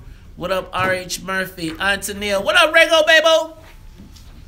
All right, we're back. 9 to 5. Hey, hell, I pay the price. All I want is to be left alone in my average home. But why do I always feel like I'm in the twilight zone and I always feel like somebody's watching me and I have no privacy? Whoa, I always feel like somebody's watching me. Is it just a dream? When I come home at night and click the door real tight, people call me on the phone I'm trying to avoid. Can the people on TV see me or am I just paranoid? You are tuned in to the Talk of Chicago 1690 AM. I'm your host, Maze Jackson. Got my main man, Charles Thomas, and on this Halloween spooky day, we have in the studio candidate for governor of Illinois, Mr. Chris Kennedy, and his lieutenant governor nominee, Mr. Rod Joy. Rod. Yes, sir. Hey, man, we went to break, brother. Yes. And we said, how do you feel about what he said? Yes. And then when we asked you what you felt about what he said, you said what he said. Yes. So, no, we want to know, because I'm going to tell you. Yes. I really would have pushed Chris to the side because we want to talk to the brother. Right? Now, that's no diss to you. But, hey, man, now you know what it feels like. I haven't listened to you sing. All right. So, Rob, come on, man. Talk to us. Yeah. Tell us, what do you think? What's on your mind? I think it's time to make Illinois work for everybody.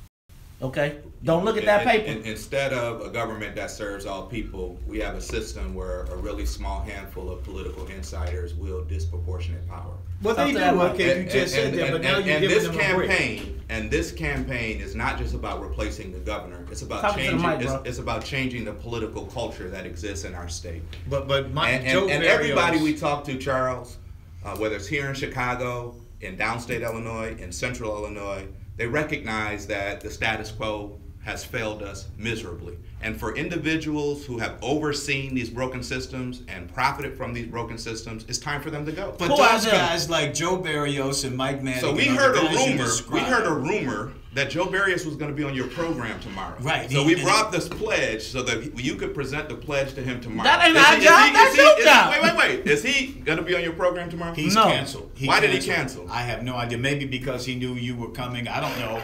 But anyway, these guys. I have no love for people who have personally profited off of these broken systems. But you won't say inequality reigns supreme in this city. Over nearly everyone. You're supposed to say over nearly everyone. In this city and in this state, whether it's unemployment, poverty, incarceration, when it comes down to the air we breathe, literally the water we drink, who gets to live and who gets to die. The stakes are really high. So guys, man. But you guys won't come out against him.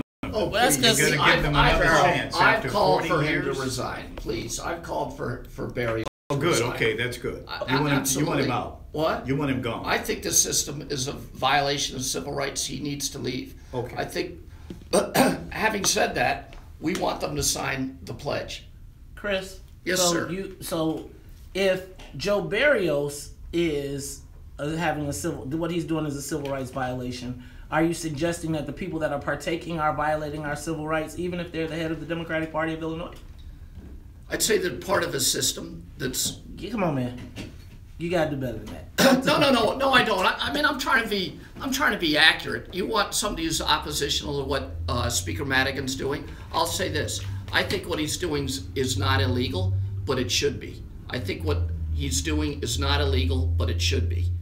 And I think we should make it illegal. If that's not clear enough, I don't know what else. Is it immoral? What? It's immoral? It's definitely immoral. You don't have to be illegal to be immoral. I think it's immoral where 87% of the kids who graduate CPS are so undereducated because we underfund the schools that they can't go to community college or join the 21st century workforce without remedial education. You cannot build an economy when you're destroying people's lives like that. We can't. When we were all young, we graduated high school, college, our friends, we moved to where the jobs were. Now the jobs are moving to where the highly educated kids are, and we're not producing them in Illinois anymore. It's unbelievable what we're doing to people's lives. We're 0% of the kids from a high school can go on to the work in the 21st century American economy. Do you believe, without remedial education, 0%? Chris, do you believe that that there should be a mandatory black participation on building projects downtown, whether they use private or public funds? I think definitely with public funds. So like a project like Wolf Point, do you think you should be mandated to spend 20% with black vendors? Or with, in this case, it would be minority. We care about black, though. I mean, that's what we did voluntarily, so I think it's doable. And I don't think it results in a premium if you start the process early enough. So I think the largest objection is there's a premium associated with using minority contractors, because generally you have to use more because they're smaller. I don't believe that premium exists if you start in the process early enough. I think any public project ought to have high... But private? Private? Yes. Yeah, I don't... Should it be mandated by the city? I don't think so. You don't think that a private project should be inclusive of the city, all the residents of the city? I think it should be inclusive. I'm just saying I don't think there ought to be a law that requires a private developer to have a set-aside program. Okay. Now, if they get special zoning, then yes. I think if they're getting a public privilege, if we're giving them a public benefit, I think that's like taking public money. But that's almost like every project has to be approved for zoning. Every project does. Unless it's bought that way. Unless it's bought that way. And I think if you're giving away the public good, then you can require it, absolutely. But I think those are different circumstances. So if they take public money or they require zoning benefit, then they ought to commit to making their project supply chain look like the city itself. And I think that's a pretty fair rule. You've been very critical of J.B. Pritzker, another candidate for governor, saying that he's trying to, basically, I'm paraphrasing now, that he's basically trying to buy the Democratic nomination, and you said that he's basically doing what the Republicans do and use money to influence politics. And you're a wealthy man yourself, but is that because he has more money than you? I think that the role that money plays in politics is disgusting. I think there are lots of really good people who now feel as though they can't be part of the political system. I think it's contributing to the notion of exclusion that only a favored few can run. And I think what's happening is we're left with a group of private, very wealthy families combined with people in the state supply chain who make money on state government contracts, and then regulated industries like utilities whose profit and loss is determined by state regulations. And those three groups, the wealthy families that have their taxes reduced, the supply chain folks, and the regulated industries, are the only people who care enough to give great sums of money to the government and to politicians, and that's what we've got now. Chris. Yes, sir. So let's say you beat the odds and you are the Democratic Party's gubernatorial nominee to take on Chris Kennedy. Yes, sir. And let's purport that. To take on myself? To take on, I think you... to take on Bruce Rauner. Now, let's also suggest that Mike Madigan wins. Let's also suggest that Joe Barrios wins. Let's also suggest that Tony Preckwinkle wins. Will you proudly line up with all of those same people that you spent these last 3 months and say we all need to come together and be the party, even if none of the policies change? I can't imagine a scenario under which I can support Joe Barrios, given what he's done to the city. But you could you? Oh, let me let you finish. I'm sorry. I can't imagine a scenario under which I can support him, and I don't see how, other than engaging the Department of Revenue and other regulatory bodies at the state level to reverse and influence his decision making. I can't imagine. What about the speaker? The speaker's, chosen by a second branch of government, and the executive branch is going to have to work with the legislative branch. It's not the boss of the legislative branch, so if that's who they produce as their leader, I'm going to deal with it. Even if it's against even though you've just said that what he's doing is morally wrong, you could stand there and support it. Absolutely. Well, I could stand there and support the notion I have to work with him. That's your question. And if that's who they produce as their leader, and I'm the leader of the executive branch. So why is it different for Joe Barrios? Well, Joe Barrios isn't being chosen by the legislative body, a co-equal to the executive branch of the state of Illinois. Joe Barrios is the Cook County assessor. But if the people voted for him? Why is he a co-equal? There's the judicial branch, the executive branch, and the executive branch. I'm not aware of the assessor branch but as a governor, co-equal to governor. As governor, would you lobby the legislature against re-electing Mike Madigan as speaker? I would use 100 tools to go after Joe Barrios in the system that's but not Mike Madigan. Here. And Mike Madigan, I would hope that the pledge works, and that enough state reps and state senators sign this pledge to push the dirty money out of politics. We got to go to break, Charles. We got to go to traffic and weather. Green team in full effect, ladies and gentlemen. You are tuned in to the Talk Chicago, 1690 AM. I'm your host, Maze Jackson, Charles Thomas. More of the morning show with Maze Jackson coming up. Y'all got the camera on the Talk of Chicago, 1690 WVON. Boom! Y'all got the cameras.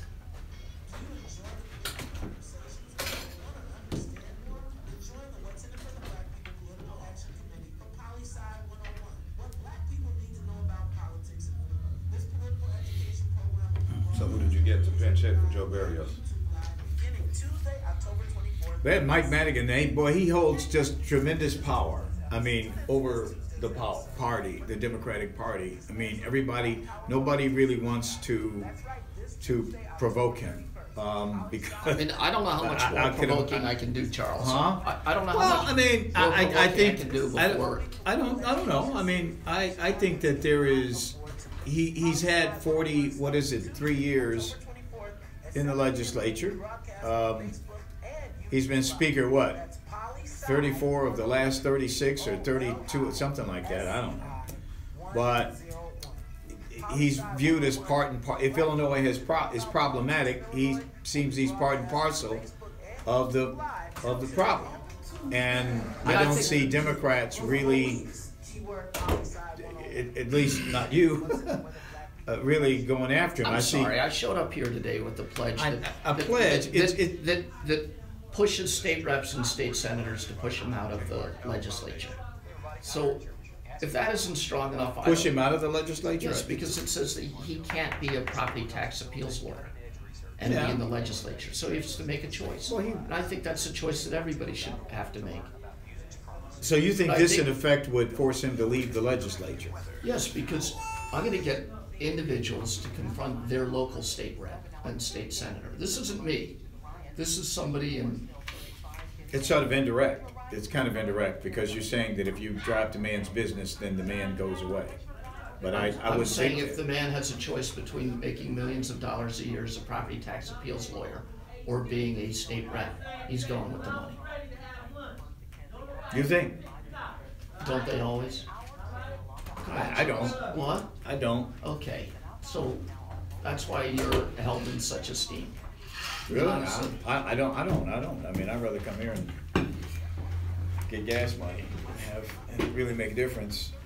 I agree, but most people will make the choice to follow the money, and this is the only thing that allows us to. I guess the point is, how do we get accountability? And if members are beholden to party leadership, we have to turn to their voters to apply pressure, and that's the intention behind the play.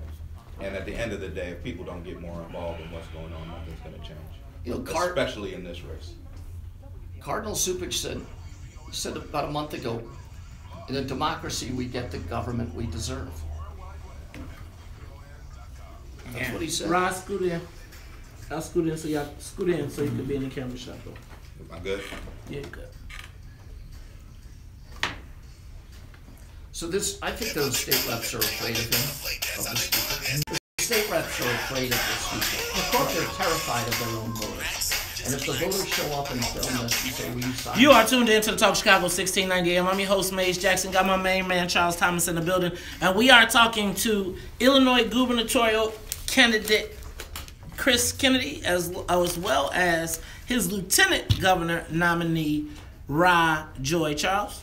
Okay, I want to read this pledge that he's brought here. This is a pledge that they're going to give to every lawmaker in Illinois. We're going to give it to every voter in Illinois. Every voter, too. Okay. To confront their own lawmakers. Got it. And it says, I, Joe Blow, pledge to support legislation that bans the practice of elected officials in Illinois from also serving as property tax lawyers.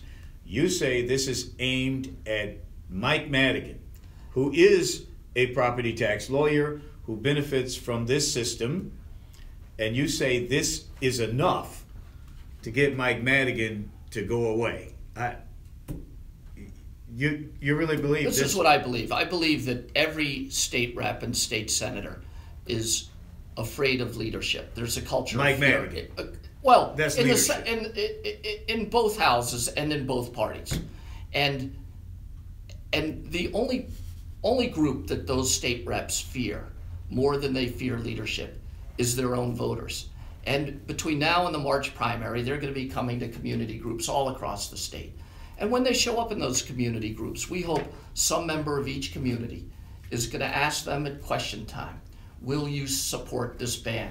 Will you sign this pledge? And film it, video it. I'm going to tell you what they're going to ask them if you're talking to WVON listening audience. And you probably need to get an answer to this one too. Yes, they're going to ask them from this audience, what's in it for the black people, right? That's what we're going to want to know. Yeah. Our audience is going to ask what's in it for the black people. I feel the property taxes, which is disproportionately impacts the south suburbs. Chris, what's in your candidacy for the black people? I would say if I could, Chris, first and foremost, it's important to point out that what's good for black people is what's good for the state. And it's in our collective best interest to move forward a racial equity agenda for Illinois. So let me tell you, man, but that all line stuff don't work for us. We had a meeting a couple weeks ago, Chris and I, with Joint Legislative Black Caucus. And they shared with us an agenda for building black infrastructure. And we've spent some time looking at that agenda, and we're in the process of putting forward plans to make Illinois more equitable and inclusive. And really we're looking at three threads of that plan: people, places, and power. And when you think about people, it's who do we have in state government? You know, there are 50,000 state employees, there are a number of directorships, there are hundreds of state boards and commissions. The next governor will literally make thousands of appointments, and we want to make sure that Illinois is inclusive and reflects the diversity of our state.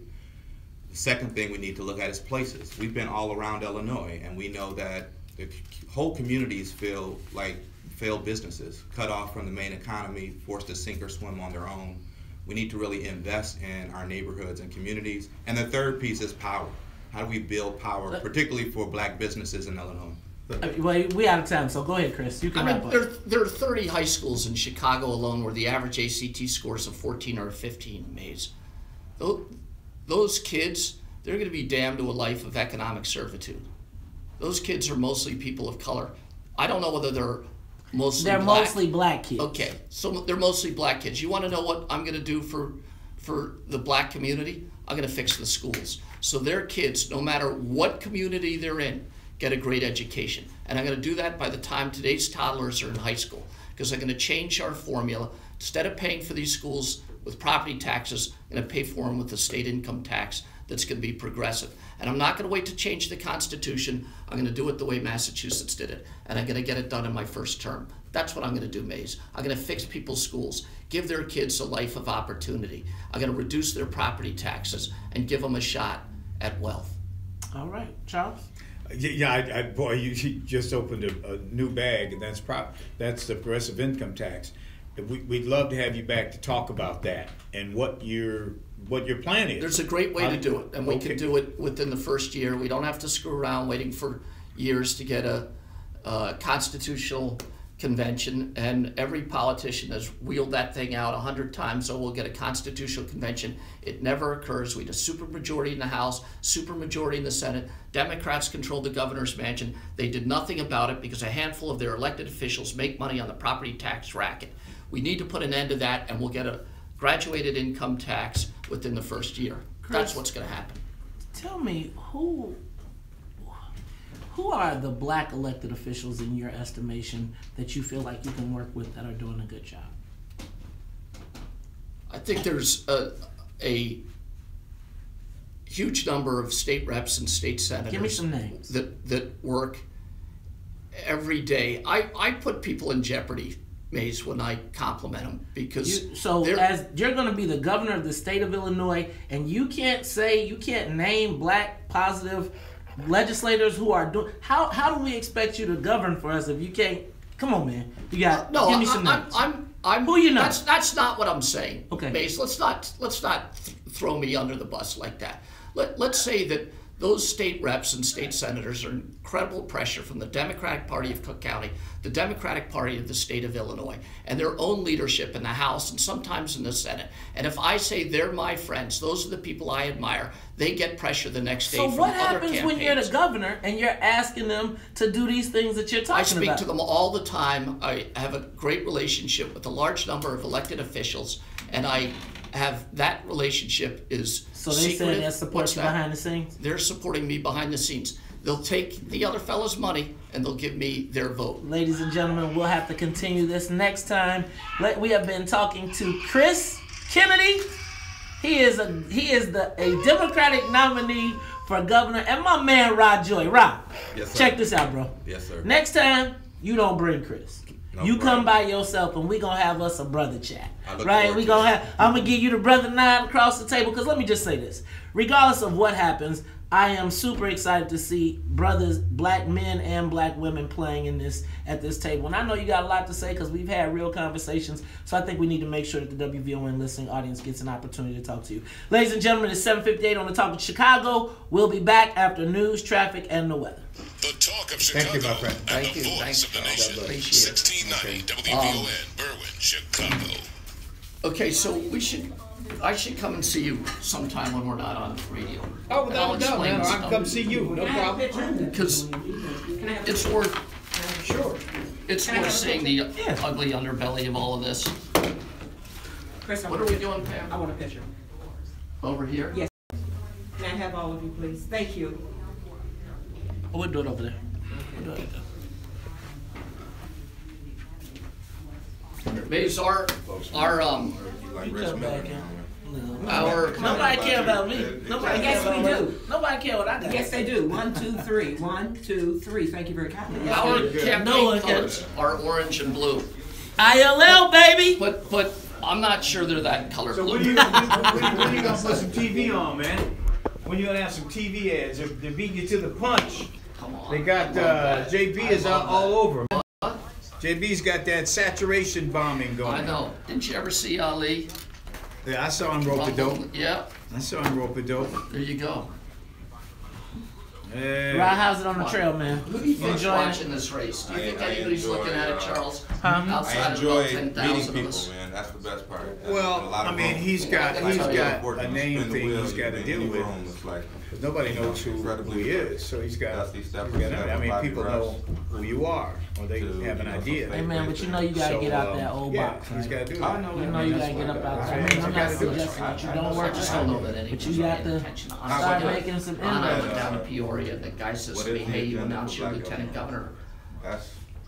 Races until 2018, but you think it's a little early. So then, man, when you got it, you gotta come back and talk to us about it. So here's the deal.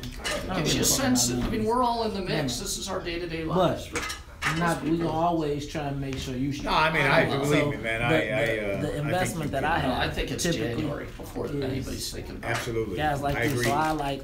I don't fuck with girl. Mid-January. But you, Leticia, I like her. Right? I'm saying after they get all their Christmas presents returned. We were in Champaign County. Man, you know, I wouldn't. You know, y'all don't have to be in this. I know that. Y'all don't have to. What about the money situation? Oh, it's not about some. What about the money situation? Pat Quinn had done something different in 2014. Hey y'all, this Rod Joy, because I don't think y'all got an opportunity to say him. Say something to him, bro. Hello, people. I look forward to coming back and sitting down with Maze and talking about what's in it for the black people. That's what I'm talking about. All right. Hey y'all, wow. You always pick up the phone. All right. See you, Maze. All right, Chris. Take care, man. Thanks, man. So much fun. Appreciate it. And you didn't have to. And you didn't even have to give him 30 days off for my terrible singing. How about that? All right, Charles. Good. Take care, man. We'll see you here. Thank you.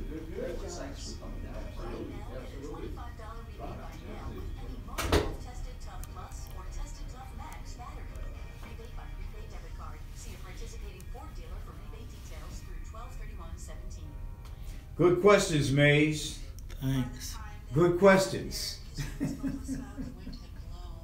You sound like a real reporter, man.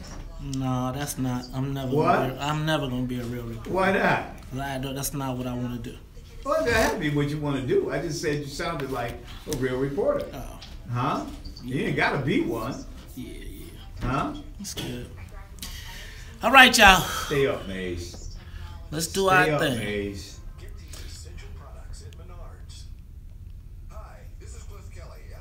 What up, Thomas Anderson? Is that you, Deacon? What up, Cheem Dog? What up, Ronald Rockwell? What up, Bobby Q? What up, Reese Mo? What up, Henry McGee? What up, Pastor Tyrone Taylor? What up, Anwar Kente? What up, Dennis Evans? Matthew Olivier? What up, KB Lenore? What up, Kang? Be sure to join us each week as we discuss the importance of protecting yourself and family by using land trusts. What up, James Washington?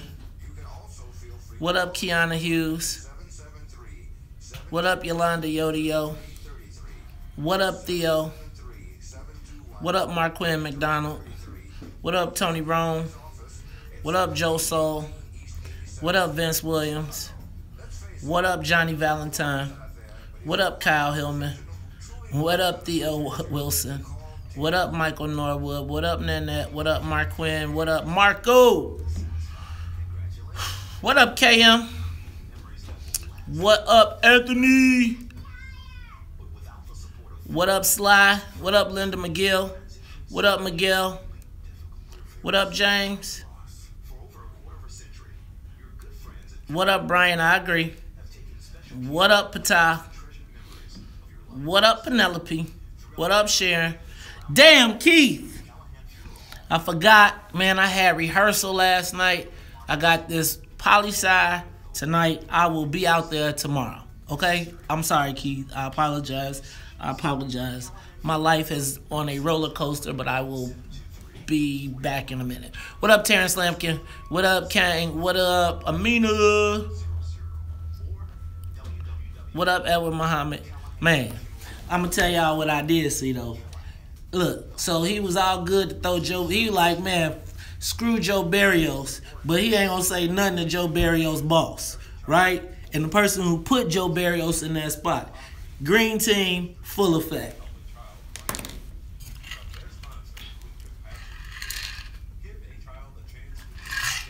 Jazz promo. All right, guys, jazz promo. Jazz promotion.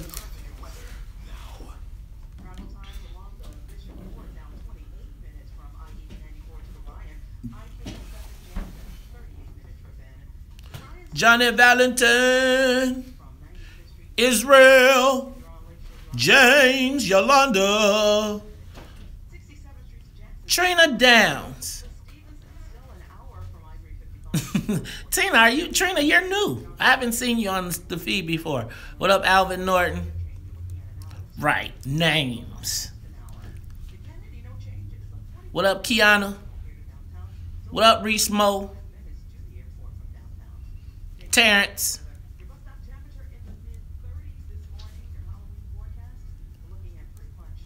I concur, Marquin. Trina Downs. Nate. Right. I wish I would have asked him. What property tax appeal lawyer did he use to get his reduction? Oh, Jesus. What up, DS? What up, Penelope? Bobby Q. All right, y'all. It's time for me some yoga. Let me let it out. You ready? Maze Jackson on the Talk of Chicago, 1690 WVON.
Bend and never break.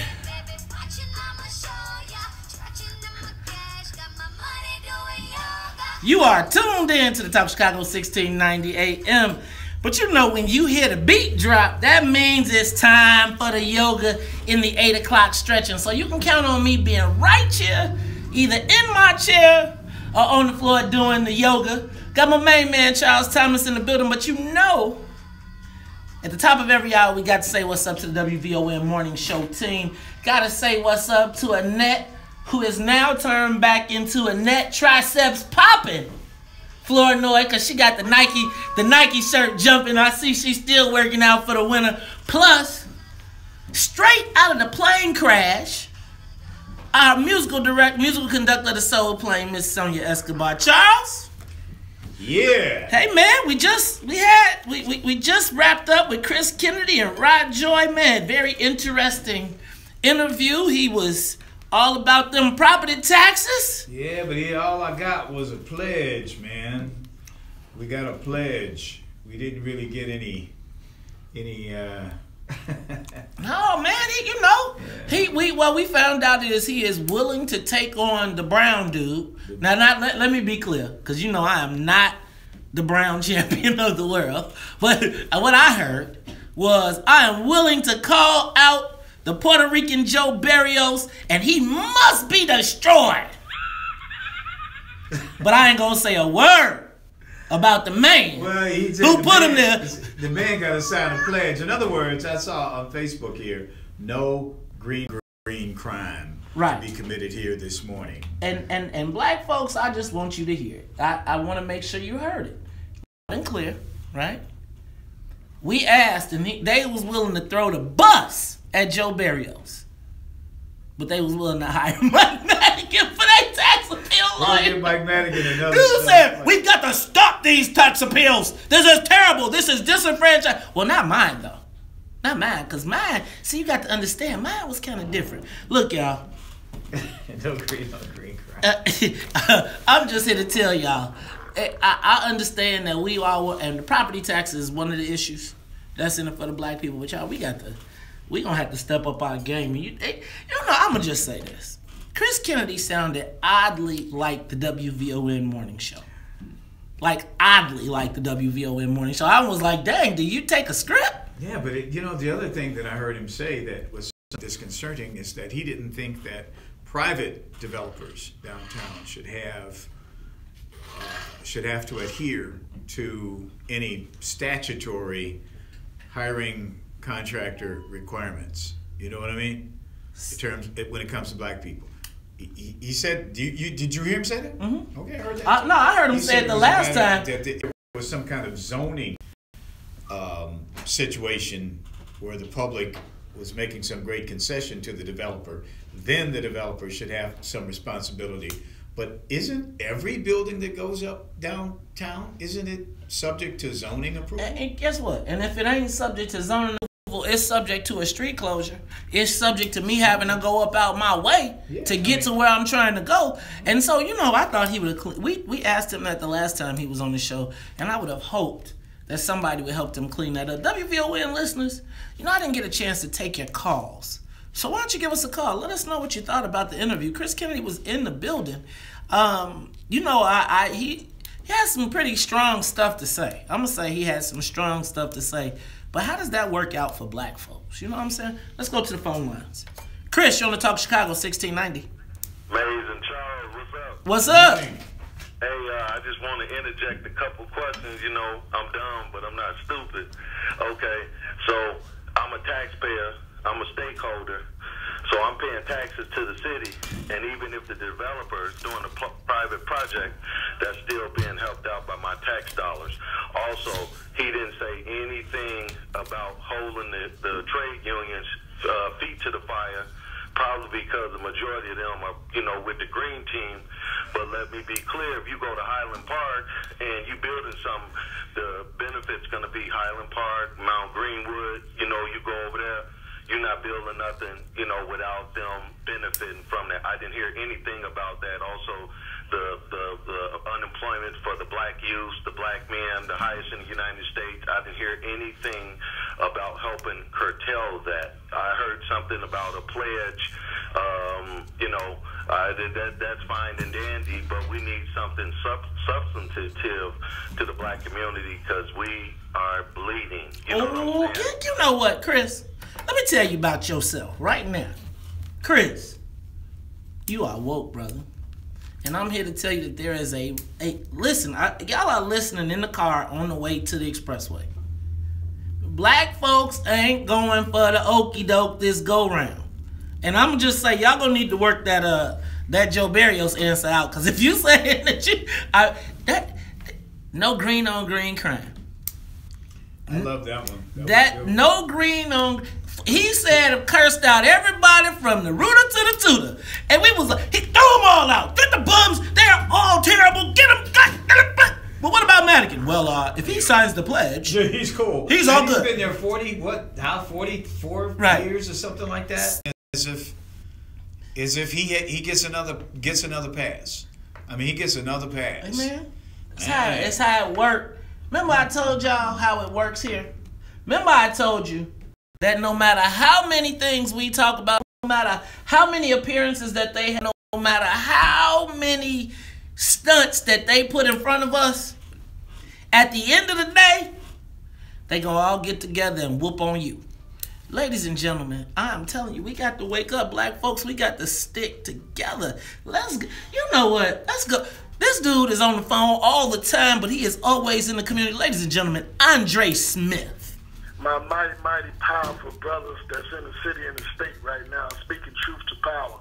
Look, My two concerns is this. I like the way Kennedy talked. It sounded real good. But my concerns is, what is he going to do about the 1.3% that black contractors get from the county? And two, where do he stand with this so-called sanctuary county and sanctuary city? Now, Dre, let me just say this. We already know what he's going to do with the county, with the $1.3 billion, right? He said, as long as it's private development, you ain't getting none. So don't you worry about that, man. Mind your own business. Let's go to Trina. You're on the Talk Chicago 1690. Trina. Oh, Trina, you going to make me waste this call. Jerome, you're on the Talk Chicago 1690.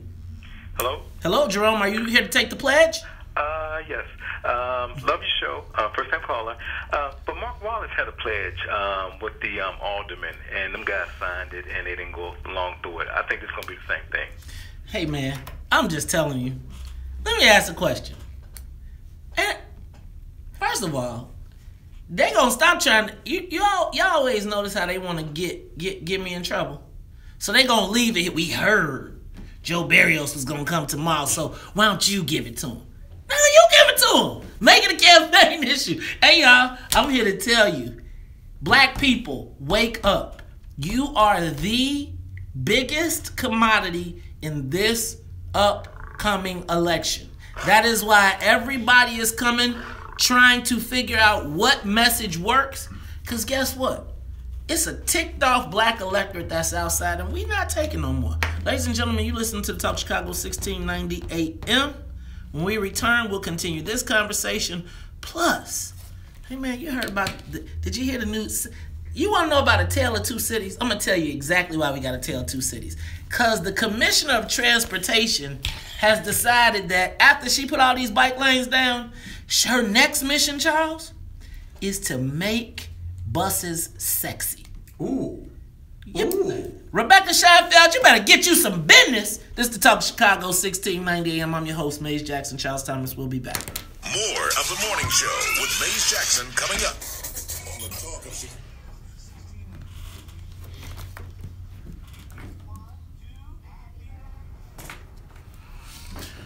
All right.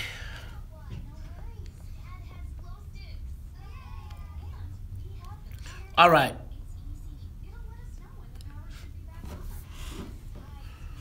What up, Michelle Flagg? What was bogus, Michelle? Damn. What up, Dennis Evans? What up, Nate? What up, Patah? Hey, and Mueller, if you can hear us, help. Right. Can we get a special You know what? There's so many special... Could somebody come investigate Illinois? I'm just saying, it'd be like, every day, it'd be like, that's federal. That's federal. That's federal. Man, let me tell you what. If Donald Trump wanted to shake Illinois, if he wanted to shake Illinois, shake it, you want to get rid of all sanctuary city stuff, let me tell you, open up a federal investigation. Boy, them fools will shut everything down. You wouldn't even, man, please. Please. Okay, I'm not calling for the feds. I did think, though, that was kind of bogus.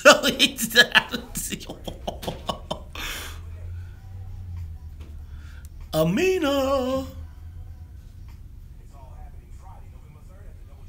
Why are you questioning Chris? Because that's what the hell we do. They might try to get T.O. kicked off the ballot. They gonna get T.O. kicked off the ballot. What up, Patah? What up, Terrence? You need to order some of them shirts, Terrence. The web store is actually active. I just don't know the website address. Antonio, could you please put that up there? Because he can order him some shirts now. Nate!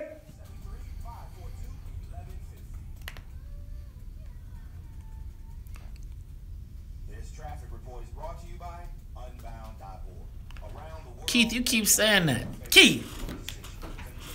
So, you say that Illinois needs to get rid of Madigan. This dude just came in here and said everything about how it's bogus, it's illegal, it's immoral, it's everything. Would you support him if he signs my piece of paper? You ain't changing that, brother. You ain't even changing that. You might as well just wait for Father Time, because that ain't changing. Period, point blank.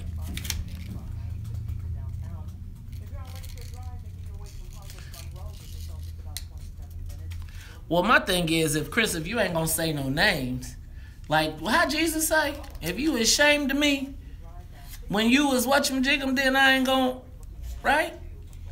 Amen. Stand on it. That was an easy ass question. Easy ass. Weak ass candidate. Huh? Weak as hell. What? He's just weak as hell. He could have said. He could have used his boy, man. He could have said his boy, right? Couldn't he? Yeah, he could have said. He could have said. Yeah, sure. He knows the name Leticia because she's running with Biz. He could have just listed some names, man. That's because black people, they didn't have a list of black names because he ain't know them. Right. Let me tell you. He could have said Napoleon. He ain't say none because Rod Joy is the one he know. So y'all be acting like everybody brand new. Look, when's the last time you saw a black dude with that dude until y'all be forgetting all this? Everybody, all these people, man, they got history. It ain't like you don't just get to start from scratch. Where was you at? Where you been?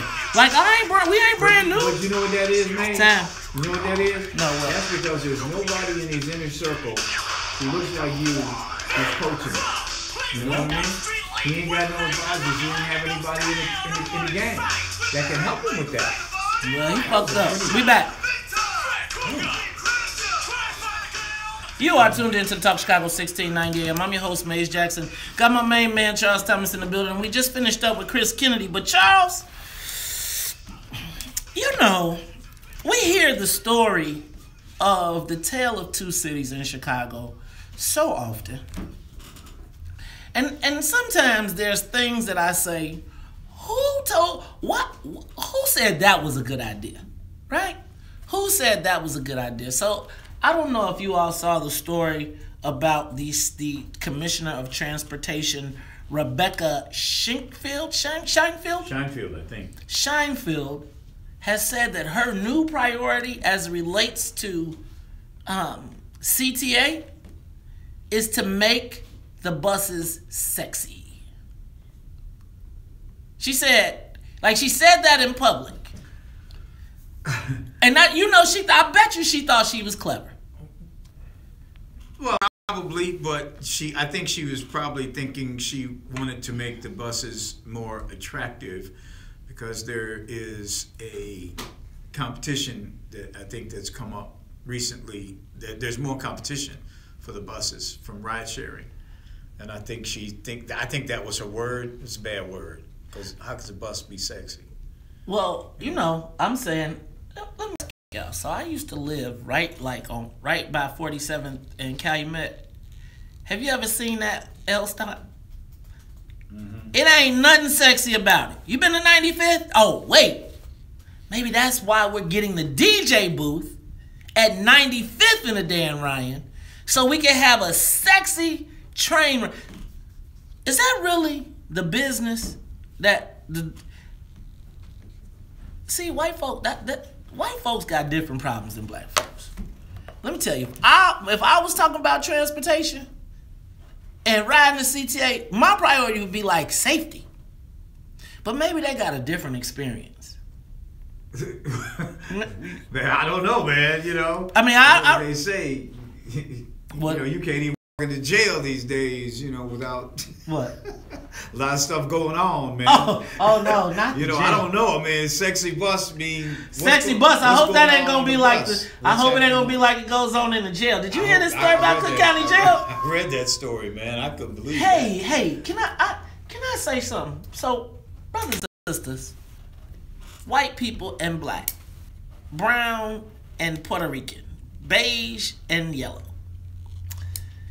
If you have a public defender, and you just happen to be spending some time in the Cook County Jail, could you please encourage your fellow family member to not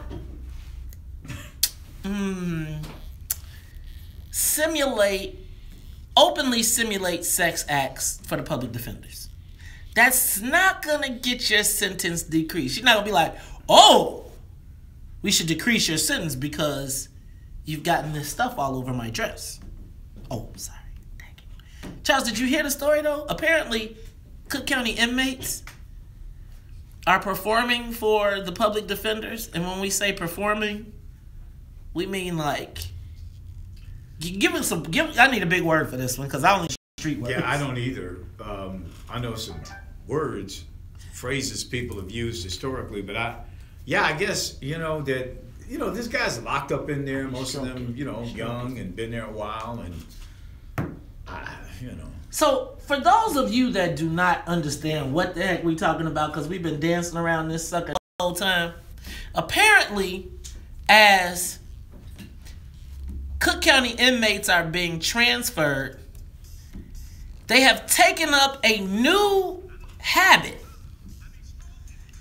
And apparently when you walk in and you are a female, you'll be treated to a serenade, a stroking serenade by the inmates.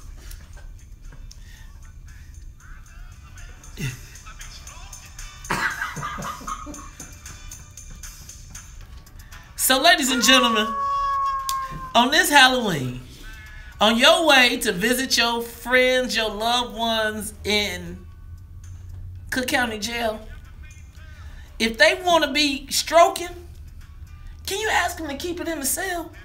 In their own cell. Not the holding cell. Not the one with the glass. Let them ladies go to work in peace, man. Unbelievable. Yeah, they're there to defend you, to help you. They are to help, and not in that way. So, brothers and sisters, ladies and gentlemen, if you got friends and family that are in Cook County correctional facilities, and they are walking through the holding cell, or they happen to see a woman, please tell them, remember, that could be their mama. Nobody want to see you in your thing, standing out in the... I mean, who does that? If you in Cook County Jail, that's who does that. Well, ladies and gentlemen, look. Hey, now let me tell you, to the brothers in Cook County Jail, I don't want no problems. These are only suggestions. Only suggestions. Woo, now, Charles, we're going to talk when we come back a little bit about sexual harassment. Maybe the PD, the public defenders, want to get 30 days off. Maybe that's the thing. They're trying to get apparently the inmates are trying to get something off. Please. Hey, ladies and gentlemen, WVON Morning Show. When we come back, guys, let me tell you, I don't know any black person that this would ever happen to. One of the members of the Green Team got $1.6 million for a Puff Daddy concert that never happened, and now Cook County taxpayers are on the hook. So you mean to tell me this dude was popping bottles, champagne it up, and now we got to pay $1.6 million, $1.2 million back? And what's even crazier, he's on paid leave. So now, Charles, let me just tell you, if you messed up $1.2 million of my money, the last thing you got to do is worry about being on paid leave. You might have to worry about being on permanent leave. $1.6 million. When we come back, we're going to talk about what is going on at the Illinois Sports Facility Authority that would allow somebody to spend $1.6 million on a concert that never happened. We'll continue this conversation when we come back after news, traffic, and the weather. Live from the WVON newsroom. Here's our news. You got the camera.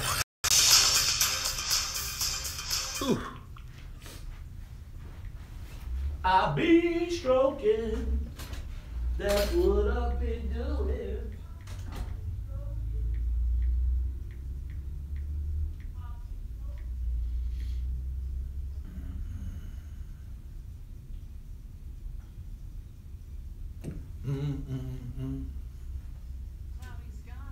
I don't know what that was about.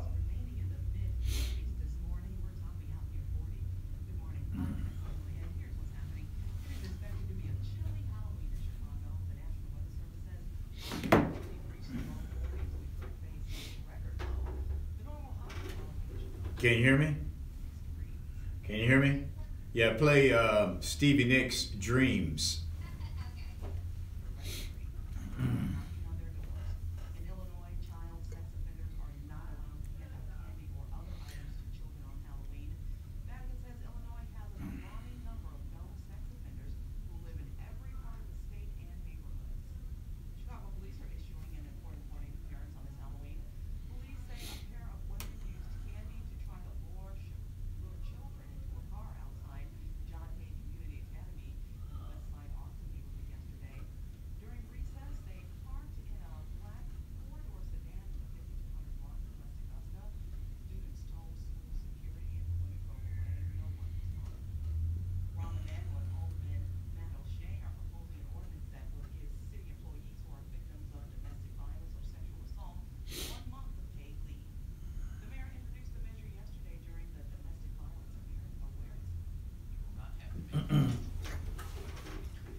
Yeah, I'm reading. I'm always reading. Thunder only happens when it's raining. Players only love you when they're playing. Say women, they will come and they will go. Play the plan that you know. Good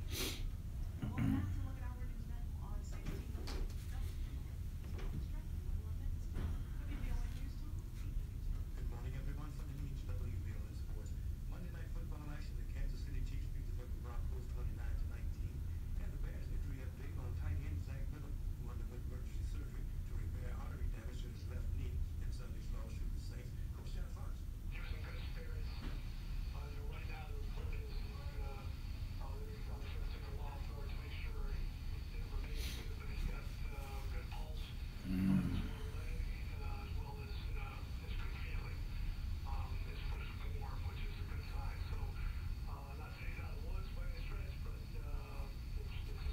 Charles off that drink. That drink.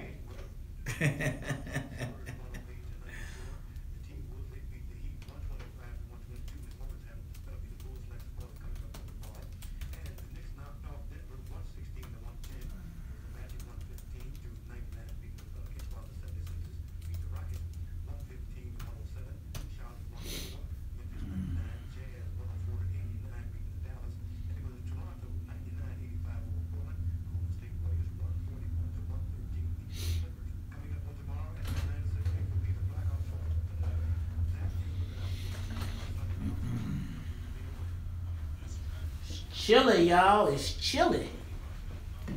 Chilly in the studio. Oh, I gotta read this jazz crawl. Anybody going to the jazz crawl, jazzing? Are y'all going to the jazz crawl? I am not going to the jazz crawl because it will not be any Jay-Z. So I will not be there. But Rick Ross, the real Rick Ross, Thursday at Raven's Place, I will be doing a Ricky Rose, but Rick Ross, the crack dealer who brought crack to Chicago, to the country. We're gonna ask him about what it was like. Does he feel guilty about what he did to the black community? And now, we're gonna ask him about how does he feel about the fact that opioid addiction is now being treated as a sickness compared to crack. Y'all, it's going to be very interesting. So make sure you come out on Thursday. Tonight, Poli-Sci 101, the Daily Era and the Dismantling of Black Power Politics. Man, you are not going to want to miss this. It's so interesting. Figure out, you want to know how, did you know that with 18 members of the Black Caucus, Mayor Daley, over the course of his term, appointed 13? Want to know where your power went? 13.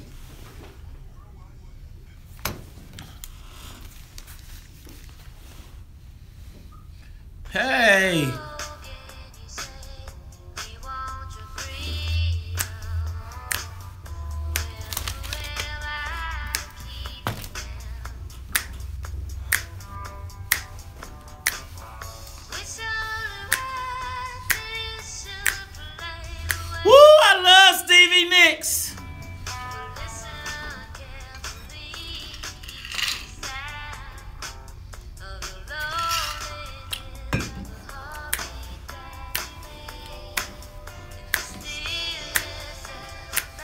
Y'all don't know nothing about that.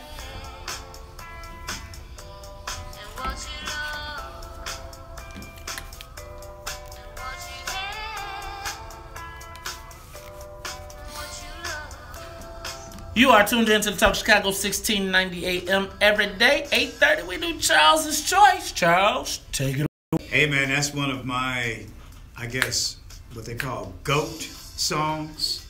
You know what, GOAT? Yes, Jay-Z, greatest of all time. Yeah, man, that's one of my GOAT songs. That's Fleetwood Mac. from back in the day. You know, that Stevie Nicks, man. She has a really interesting voice, but you know, it's like every song that I've heard from her that she sang, whether it was Fleetwood Mac, and then when she broke away because her and Christy McVie couldn't get together. You know, she's always had some great songs. Ladies and gentlemen, Fleetwood Mac. Now, check this out. WVON's third annual South Suburban Jazz Crawl is heading to the Southland November 3rd, 4th, and 5th, featuring women in jazz, but more specifically, we're going to be honoring Joan Colasso. That's right, Chicago's very own. Now, you enjoy music from some of Chicago's greatest song stylists, from contemporary jazz soul to classic to Blue Note. It's all there at WVON's third annual South Suburban Jazz Crawl, paying tribute to Chicago's own Joan Colasso, who has done so much to preserve the art form. Visit WVON.com for more details, and it's powered by our friends at our Energy Smart friends at Nicor Gas. Now, Charles, you know, in another life, I used to promote events, and still do a little bit. So this story in the Chicago Sun-Times caught my attention. Did you see the story about the Illinois Sports Facility Authority executive director who apparently decided that after seeing the Chance the Rapper concert last year, wanted to get into business himself and use $1.2 million of our taxpayer money to experiment? You know, the whole notion of bringing more concerts to the, I guess what they call now the guaranteed rate field or whatever it is. They still Comiskey to me, man. Yeah, it's still Comiskey to me too. But you know, that started under the previous executive director Lou Bertucca, Big Lou, and who was a Pat Quinn appointee, somewhat controversial, and he wanted to start using that venue more often than just for White Sox games. And this guy, the new guy, his name is Anthony O'Neill. Anthony O'Neill. He was going to sort of continue that effort, and the board was on board apparently, and he wanted to do this P. Diddy extravaganza, something like that. So I got a couple things. First of all, as a promoter, person who's promoted successfully, but more often than not unsuccessfully, promotions is not a joke. It is a hard game. It is a hard business, and to fill up a stadium or an arena is a big deal. Charles, can I give you my insight on this story? Because I got some backstory. So check this out. Charles, last year, we remember when Chance had the big Colors concert at Comiskey, over there, and it was the biggest thing, and they sold out, and the field was packed. Mm-hmm. Man, so Big Lou brought that to the table, but Lou was on his way out the door. So Anthony O'Neill, who was his successor, saw it. He was his assistant. Saw it and was like, man, that's a lot of money and a lot of people. I can do that. And so he said, I could do that. Look, come on, you got Chance the Rapper. All you got to do is put Chance on the name on the bill and everybody will come. So he got with this homeboy, Mike Daddy. Now, I'm going to tell you, this is how this works. You find a Vic with some money that just wants to throw concerts.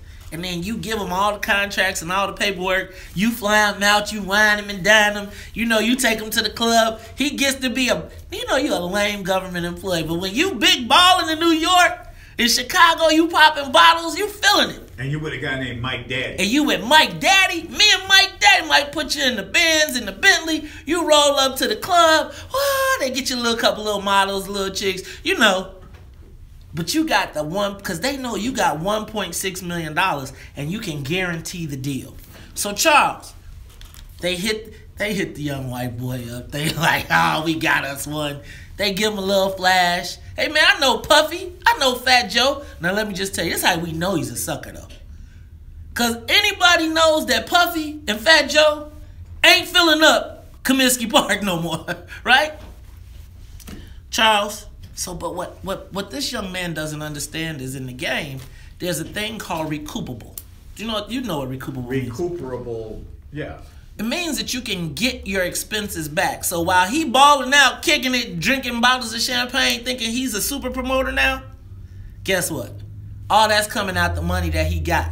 So now he has to provide a guarantee. So the guy gives you the contracts, and you sign the deal to bring these artists to the town, but you have to guarantee them half up front, and the deals are done where even if you don't have the concert, you got to pay the money. Well, Charles, Anthony O'Neal then starts to promote. He's got Puffy, he's got Fat Joe, and what's this? Macklemore. Have you ever heard of Macklemore? No. Exactly, right? And he's going to try and fill up U.S. sellers. So everybody's buzzing about this big concert. And then, Charles, like on September 9th, we just hear, it's just canceled. But, Charles, all the money, all the advances, all the deposits, that $1.2 million, it was spent. Now, here's where it gets sticky. It was spent on what? On the artists that never showed up, right? So it was spent on booking them airfare, hotels, all of their riders, all the stuff that they want. But you would say to yourself, Charles, why? If this guy has never promoted before, why would the board of directors that oversees him allow him to do this? Because he was sent. He was sent, right? Didn't somebody send him? How do you get a job like that? Oh, somebody sent you there. Somebody sent you. Because there ain't no black person getting that job made. Oh, no, I take that back. Because Perry Irmer had it and Alvin Boutte was on the board. They never had a problem. The white guy, because he needs to get the Anthony O'Neal to get the money, has to get the approval of the board. So you know what he tells the board? I cut you in. I give you a piece of the ticket sales. $3 off of every ticket. Now, how many people does that place hold? 40,000. So that's 100. So now, and the chairman of the board has a charity. And he says, look, I'll take $3 off of every ticket and give it to your charity. And his charity is what? Get in Chicago. That's the Reynolds charity, right? Reynolds on the board, right? Isn't he on the board? Jim Reynolds, right, of Loop Capital, right, is also the chairman of the Illinois Sports Facility Authority, right, and he's part of the Get In Chicago. Right. So that was his charity would get money from this concert, so he was willing to back and get the board to approve all these. Signed off on $1.6 million, $1.2 million. Now, the concert did this, Charles. Then the concert does not occur because Anthony O'Neal, Mike Daddy done played, he got Anthony O'Neal as a Vic. He like, Anthony, you still owe money, and Anthony ain't got the money. So Anthony's like, before we make this a big stink, it's only $1.2 million. Jim Reynolds is in it. He signed off on it. He got the whole board. So you know what they say, Charles? Let's just make it all go away. It's only 1.2. We'll just wipe it away. Until the daggone Sun-Times reports the story. So now we hear that they are now, the board, the Illinois Sports Facility Authority Board, has hired a already contracted City of Chicago law firm to investigate them and find out what happened. We know what happened. Y'all tried to get in the game, you blew it, but all y'all was co-conspirators, and now you got to cover it up. But dang nabbit, Charles, I'm just saying as a promoter, or a fake promoter in some cases, I ain't never had nobody have $1.2 million to guarantee, and then if I lost it, just to be like, oh, never mind. And then let me tell you how you know it was bogus, Charles. Imagine you lost $1.2 million and your boss says, oh, but you could take a paid leave. No, we'll still pay you. We want you out of here, but we'll pay you while you're gone. Because we want you to shut up. Because if you don't, then somebody's going to start asking the question, wait a minute. Who signed off on all this? Was there a conflict of interest here? Let me tell you something. No, the newspaper did not tell that story the way you're telling it right now. You're telling it from an insider's perspective. I'm impressed. Well, because I read the story and I kind of went, no, guys. The government lost another $1.2 million. But you got to understand. But see, guys, this is them investing. Now, let me tell you how this would have worked. If Anthony O'Neal wins and makes the money on this concert, I guarantee you if we went deeper down into this, Mike Daddy, Anthony gets a cut of the concert proceeds too. and then he uses that to reinvest. Hey man, this is a slimy game. And so usually so let me tell you, if you're a promoter, you got this guy, he got $1.2 million. You'll do anything. You will fly him to New York. You will pay for him tickets. You will have models tickle him where he likes to be tickled. You will get the money because, Charles, this is guaranteed money. Usually it's street money. You don't know if you got something. Look, they can just write a check for 1 point. You read this article, man, and check this out. This guy didn't even have to have the contracts in order, and they signed off on the money and the contracts weren't even signed. Now, you got to ask yourself, how does that happen? How does that happen with a board of directors of people that are the brightest financial minds in the country? You mean to tell me that we got hustled by Mike Daddy? Or did we get hustled by the Illinois Sports Facility Authority? We'll ask that question when we come back. It's the Talk Chicago, 1690 AM. It's 8:47. More of the morning show with Mace Jackson. Hey, y'all. To all my promoters out there, come on, man. That's a better story. Better story than they wrote in the Sun-Times. The way you told it. They don't understand the game, though. They don't understand promotions, and so. Think about this, though. Jim, when you read this story and they say that the contracts were not in order, let me tell you how you do this. What they do is they call you, Mike Daddy called Anthony O'Neill and said, man, we got to get this money. Because Mike Daddy, usually what promoters do is take some money from something else, pay something else, get the money from that, pay it. So now Mike Daddy is on a deadline to make some money. So he calls and he says, hey, Anthony, we got to get this money or we are in jeopardy of losing Puffy and Fat Joe because they got other dates and they are going to book up fast. I need you to get this money. So Anthony issues an emergency, goes to Jim and says, yo, or whoever who can convene a meeting, I don't know who that is, but the chair, and says, yo, if we're going to do this, we got to hurry up and get it done. Okay, let's have an emergency meeting or let's have a meeting. We'll approve it. Well, where are the signed documents? Well, we got an email that confirms it. No signed document. Now, they authorized the money without all the signed documents, without all the contracts, and they authorized the contracts. This is how you know he's a sucker, because he authorized the contracts with no out clause, right? With nothing that says that in the case of this, you don't pay the whole thing. You say, okay, I'm going to pay this much if it's a buyout. He paid the whole thing. They did. Now they talking about they're going to see if they can get the money back. Let me just be clear. You ain't getting no money back from no promoter. You just not doing it. And I'm telling you, they made you wire it.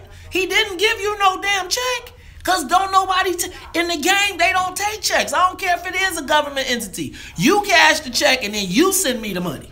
But I'm not taking that chance because Puffy wants guaranteed funds.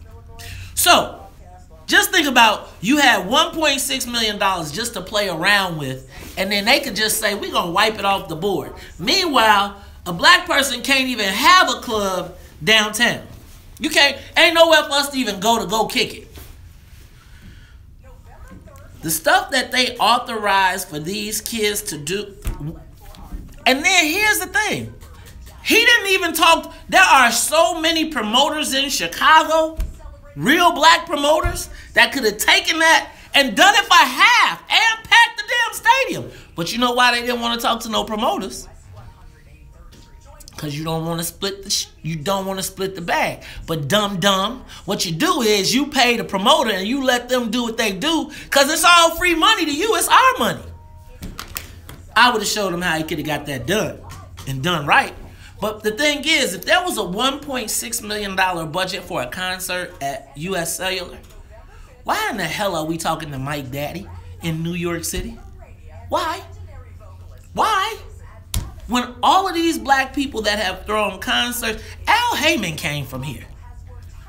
Right? Like, come on, y'all. We got to do better. And it's like these white boys just be like, fuck, hey, hey. Think about if you had an idea and somebody just said, I'll finance it for $1.2 million. And black people signed off on it. There's not one black person I could think of that Jim Reynolds is signing off $1.2 million for them to throw a concert. $1.2 million to throw a concert? A concert with Puffy. I'm sorry, y'all. Am I talking too much? Do I tell too much? I apologize. I'm gonna stop. I'm a little hype. This one is personal to me because I just feel like, man, it's the game that I've been in, and it's like we can't never get that opportunity. This white boy ain't never thrown a concert or an event, and now he got $1.2 million to play with and lose it, and Negroes sign off like it ain't no issue.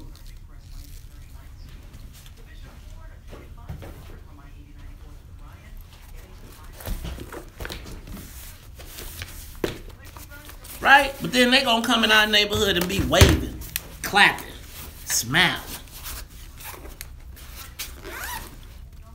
I'm just saying, y'all, I'm tired. I'm tired of all of this. And then it's like, I gotta worry about somebody being mad cause, and that whole Chris Kennedy, I don't do the layups. And that was a pre-stage layup. For real. For real. That's why I was pretty quiet.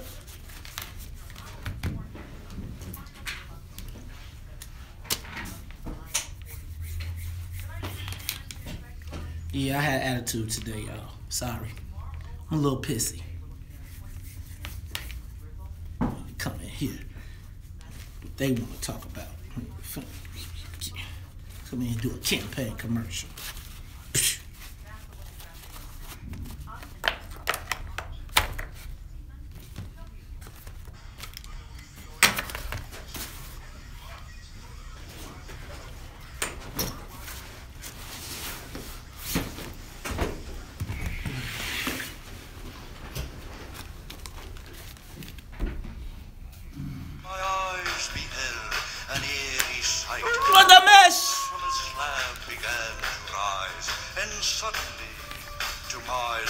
She did the mesh. He did the monster mesh. The monster mesh. He did the mesh. The monster mesh. It caught on in a flash. He did the mesh. He did the monster mesh. You are tuned in to the Talk of Chicago 1690 AM. I'm your host, Mace Jackson. Got my main man, Charles Thomas, in the building. Hey, man, I like that song, Monster Mash, even though I only know he did the Monster Mash. Because that used to be on the commercial that came on, you know, when you get the Halloween record. And you only know just the snippet they play on air. Ladies and gentlemen, this is the Talk of Chicago 1690 AM. We got to wrap it up. But Charles, I'm just telling you, man, the system is not the same for black folks. I mean, when you think about the fact that that this dude got $1.2 million to throw a hip. Come on, man. That ain't Sarah Vaughan. That ain't Louis Armstrong. $1.2 million. And a black person signed off on it, and when it all went to hell. But isn't Mike Daddy of what persuasion is he? Mike Daddy. Yeah. Mike Daddy. Now I don't know. Is Mike Daddy black? That sounds like I don't know the game, man. So you got. I was looking for Mike Daddy online, and I couldn't find him. But he's from Mike Daddy. But he's something related to Puff Daddy Diddy. I don't know. He is from. He's from Money Earned in Mount Vernon, which is Puffy's hometown. Right. Right? That is also the home of Heavy D and the boys. Okay. But Mike Daddy, my man, let me tell you. So a brother got paid if his Mike Daddy is... you know what? Did a brother get paid? Mike Daddy... I hope Mike Daddy was a brother. Did you Google Mike Daddy? I did. I Googled Mike Daddy. Not a damn thing. Not a You mean to tell me they got $1.6 million they couldn't even Google the guy? And the dude ain't even got a Facebook page. Oh my God.